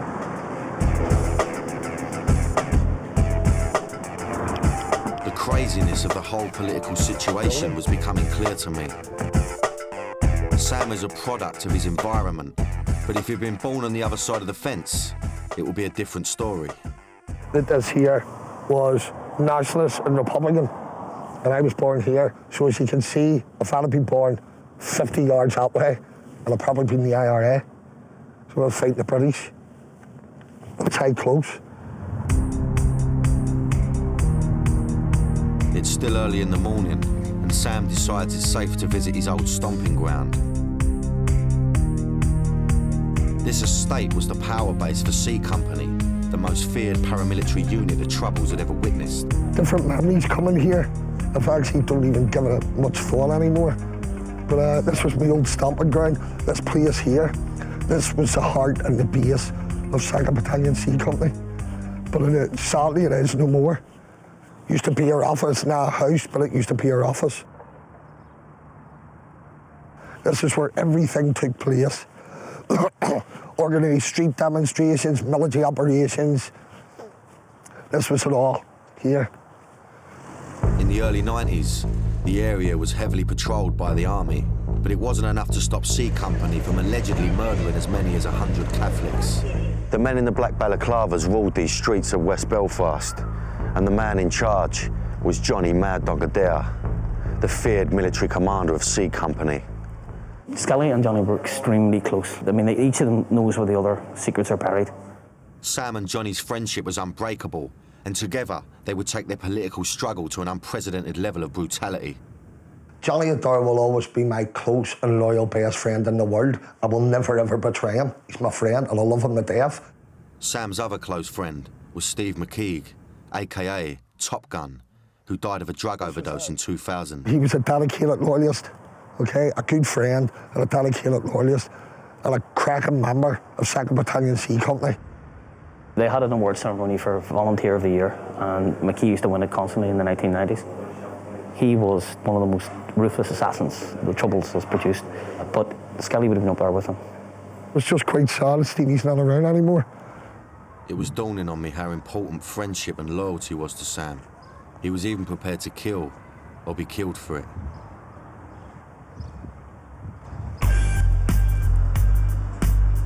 Although there is peace now, many people are still coming to terms with the past. Their history is painful and not easy to forget. And I got the impression that for Sam, this trip had unearthed some painful memories of his own. At the age of 27, Sam's career as a paramilitary terrorist came to an abrupt end on a bridge in South Belfast. It was also nearly the end of his life. I was caught at 10 to 7 in the morning with an AKM assault rifle, an SMG double magazine, and a Bernie 9mm 20-shot double magazine, and a sledgehammer, going on a military operation. Where was you on your way to? I was heading into West Belfast, National Republic in West Belfast. I had a target to eliminate. Oh, you was on your way to okay, gotcha. The authorities believe Sam's unit was on the way to assassinate a high-level IRA figure. After a tip-off, they were ambushed by a SWAT team armed to the teeth and prepared to use deadly force to stop them. I remember getting the ridge of the bridge, and I seen the fucking police car, and it was parked across the bridge. They started firing at the car, we jumped out the bottom of the car to run back the way, and the car was sliding along the bridge, and all the bullet holes were in the side of the car, and all you and they fired 33 rounds, a hack-round cock rounds. The driver gets shot in the leg, one of my arm men gets knocked down, so it was just basically fucking chaos in this bridge. Really? I thought it was an Oliver. Yeah, you thought that was, yeah. And more so even when I was on the ground, he was punching the gun in the back of my head, and he was going, "You're dead, you bastard, you're dead." It's a fucking story, that is fucking hell. Sam was sentenced to 16 years for conspiracy to commit murder and possession of firearms with intent to endanger life. The Crown opposed bail because of the risk of further offences, given what he called the murderous activities of the UFF. Sam was sent here to the most secure prison in Northern Ireland, the Maze. Inside its walls were some of the most dangerous men in the country, responsible for bombings, directing terrorism, and cold-blooded murder. I've heard a lot about this place, seen a lot of it on the news, but when you actually get here, it looks so intimidating, grey, and just like, you know, we haven't been given permission to film in there, so it isn't such a bad thing, really. I don't really fancy walking about in there, you know. There was 52 people on the two wings, and I knew 40 of them. Yeah. And a lot of them were from Mashaka Road, who were my friends. Yeah. That was our home, so we made it our home. When you look at those prisons, they're all working class boys. Both sides. Republican lawyers, there's no fucking upper class or middle class people in jail. No. The Maze's reputation as a hellhole was a far cry from the reality of incarceration on Sam's wing. They enjoyed privileged status as political prisoners and even had conjugal rights. Sam was regularly visited each month by his partner, Harry. The authorities, I think, turned a blind eye to what was going on in the Maze. I mean, they had everything. They had drugs, they had mobile phones. I mean, they had conjugal visits. They bribed prison officers. They could have sex with their partners. All this happened. One Halloween, I think it was 1998, they had a firework display. And people reported driving on the motorway past the prison seeing fireworks flying into the air. This was not the top security prison that people thought it was. It was said that some of the best parties in Northern Ireland took place inside. Believe it or not, these party photos were taken inside the Maze and show the summer barbecue that Protestant prisoners and their families held annually. Get your rocks out, get your rocks out, money, shake 'em down, get 'em up downtown. I just walked into a room and there was a table and the two boys are sitting there, Skelly and Johnny, covered in tattoos, of course, and their shorts, and look as if they were on holiday. They could have been in Ibiza. This is probably going to sound really fucking strange. Some of my happiest moments were in there. Really? Some of my funniest times were in there. There was some good laughs.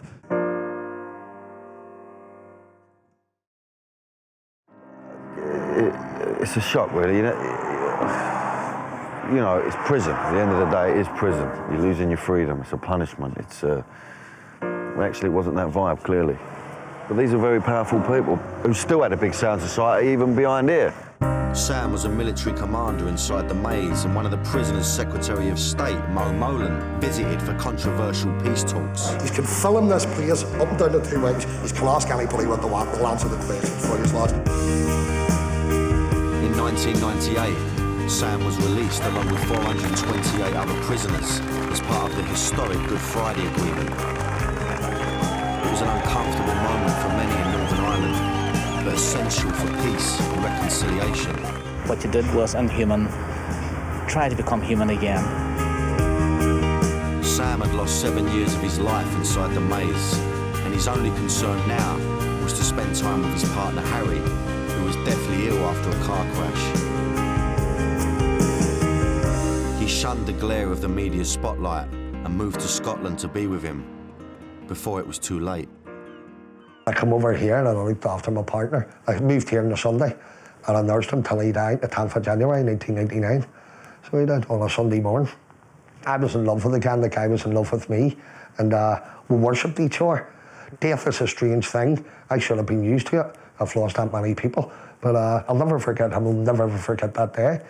And yeah, he was a lovely man, he was a delightful man, and he'd give me the earth and I'd give him the stars out of the sky.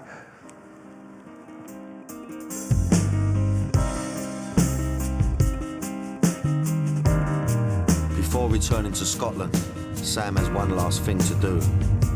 He wants to pay tribute to his fallen comrades and friends who were killed during the Troubles. There's an awful lot of loyalist paramilitaries buried here. This is like their graveyard. Almost 4,000 people lost their lives in Northern Ireland during 25 years of political violence. I always find it quite, it's quite a moment coming to a cemetery anyway, you know, so it's always a bit, whole mood changes, it all gets a bit tense, but, I mean, he's a tough guy, you know, but you can't help but think, you know, get a sense that he's, you know, it must be a moment for him to come over here, you know, he's sort of, I've left him to it really, he's just wandering about looking for Top Gun's grave now. It's obviously a very emotional thing for him, you know, I don't want to question him too much, you know, just let him get on with it. It's been a sobering journey for me. I understand now that Sam was a foot soldier in a political struggle that had spiralled out of control. Death was commonplace, and lots of innocent people were caught up in the violence.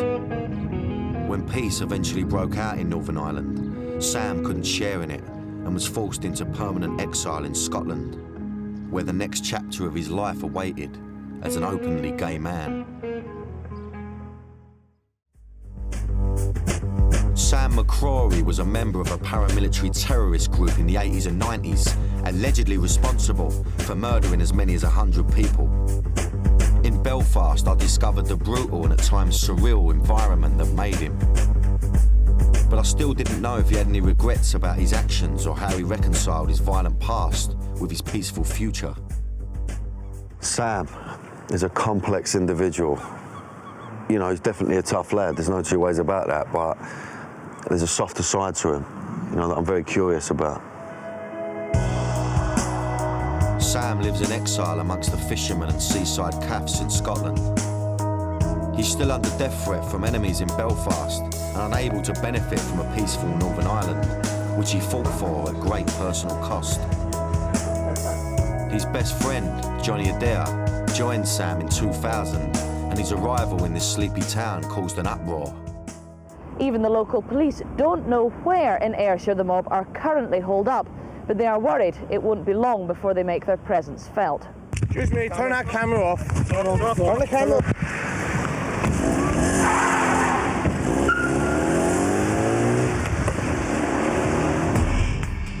Johnny Adair lives in the next village 5 miles away from Sam, and I asked to meet him. These two had fought together, been to prison together, and nearly died together. But there was no one else who was closer to Sam who could throw some light on what made him tick. You don't knock, I just go on in. You just go in, yeah? I go on in, that's my best mate. You don't knock. Danny. Johnny, Danny. Pleasure. All right, brother. good to see you. Pleasure, man. Thank you. Right. Thanks for letting me up in your house, man. No Thank problem. you. You're welcome. Beautiful gaff. True. Sunny True. Sunny True. Famous for golf and then famous for Johnny Dyer. Yeah. Nice. That's lovely round here, isn't it? Tiger Woods along comes to play us golf. Are you good at golf? Is he any good, Sam, or what? No, I'm not I don't play golf. Yeah. Just give it other things, but it's not golf. I know how close you two are, you know what I mean? But what was he like as a mate, you know? It's like being married to someone. Yeah. I believe personally that you'll only ever in a lifetime find one true love. Like your wife, if you're in love, right, you marry her, you'll only find that once in a lifetime. With people like Sama, you'll only find, as a friend, you'll only find that once in a lifetime. Yeah, absolutely. And that's a fact, that's a rare fact. thing. We can all say we've got hundreds of mates and all, but through experience I know, I had all these mates, I had thousands of mates, but when the chips were down, when I had nothing to offer these people, the names were out. Do you understand what I mean? But with Sammy, see, Sammy can take you with bread or Sammy can take you with butter. He'll always be there for you. Yeah. And that's the best thing about him. Their friendship was nearly ended in 1999 when Johnny was shot at a UB40 concert. We're having an amazing time. And then this horrible song from UB40, it's a song I hate, it's called The Train Is Coming or something. All I heard was choo choo choo choo. Next thing, boom, someone came up behind me and shot me in the head. Luckily for me, it was a damp round, so therefore there was not enough powder in the shell to actually blow my brains out, so it just went into my head and travelled up and just lodged there. That was it, just got to the hospital, and lucky enough they took the round out and I was alive to fight another day. Our life was just constantly being harassed by security forces or being targeted by the Republican movement, and it's really hard. It's unlike football hooligans where it's every Saturday. This was every night, 24/7. Yeah, absolutely. We just volunteered for operations. We never questioned orders that we were given, and obviously we were good at what we did. And well, Sammy was never a man for rank. He was more a foot soldier than he was more a giver than a taker. No, you know what I mean? You're mad, I had to keep reminding myself that I was standing in a kitchen with two of the most notorious terrorists from Northern Ireland. They've never been charged with any specific murder and were reluctant to talk to me about certain details. Oh, it's not legally? Legally? Absolutely. No, we can't. No, fucking can't. No, the rumour has it? No, rumour has it. Internet Street, What remains unsaid speaks volumes about the dark secrets that Sam and Johnny must share. Hearing them talk so casually about political violence, even cracking jokes, was a mad, surreal experience. And I felt drained afterwards. Oh, fucking hell. Mad dog. I mean, it says it all, really, doesn't it? And I'm just, I was very interested to see what their relationship was like. And, you know, it's obvious they've been through a lot of shit together, these two. Today in Scotland, Sam is determined to make the most of his freedom and live life to the full.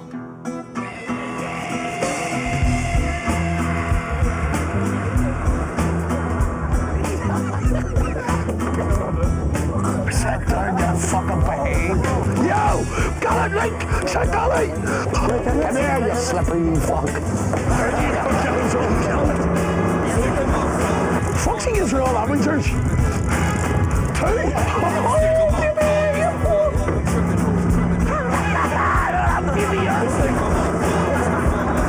Don't want blood in my hands.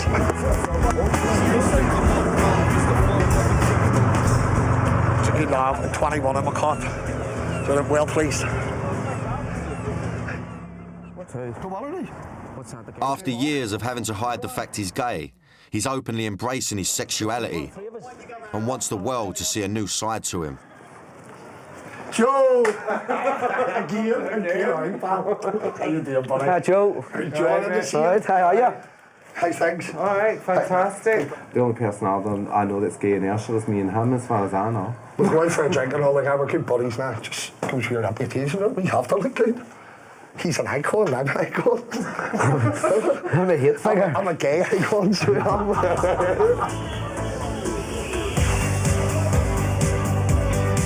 Every year he attends gay pride marches around the country and has been welcomed by the gay community.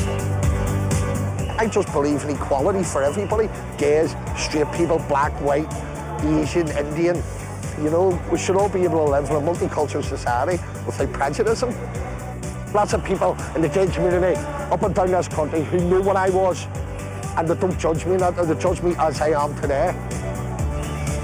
My past is my past. Till the day I die, that will follow me. I can't change it. I can live with what I've done, and I can move on. I hope the rest of the community can move on, and the rest of society can move on.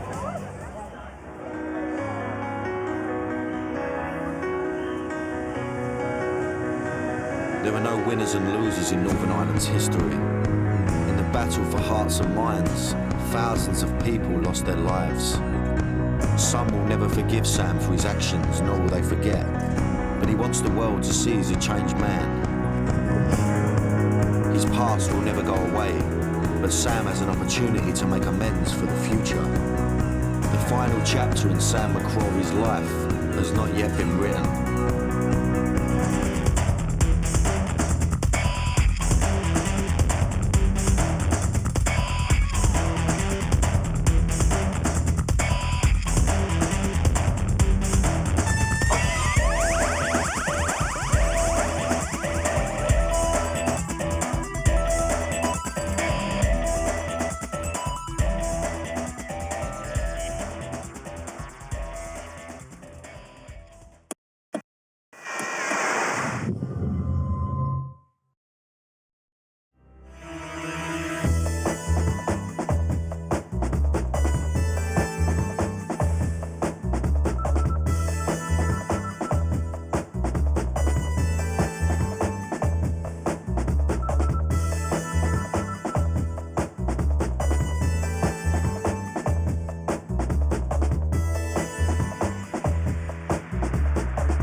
All to get right back.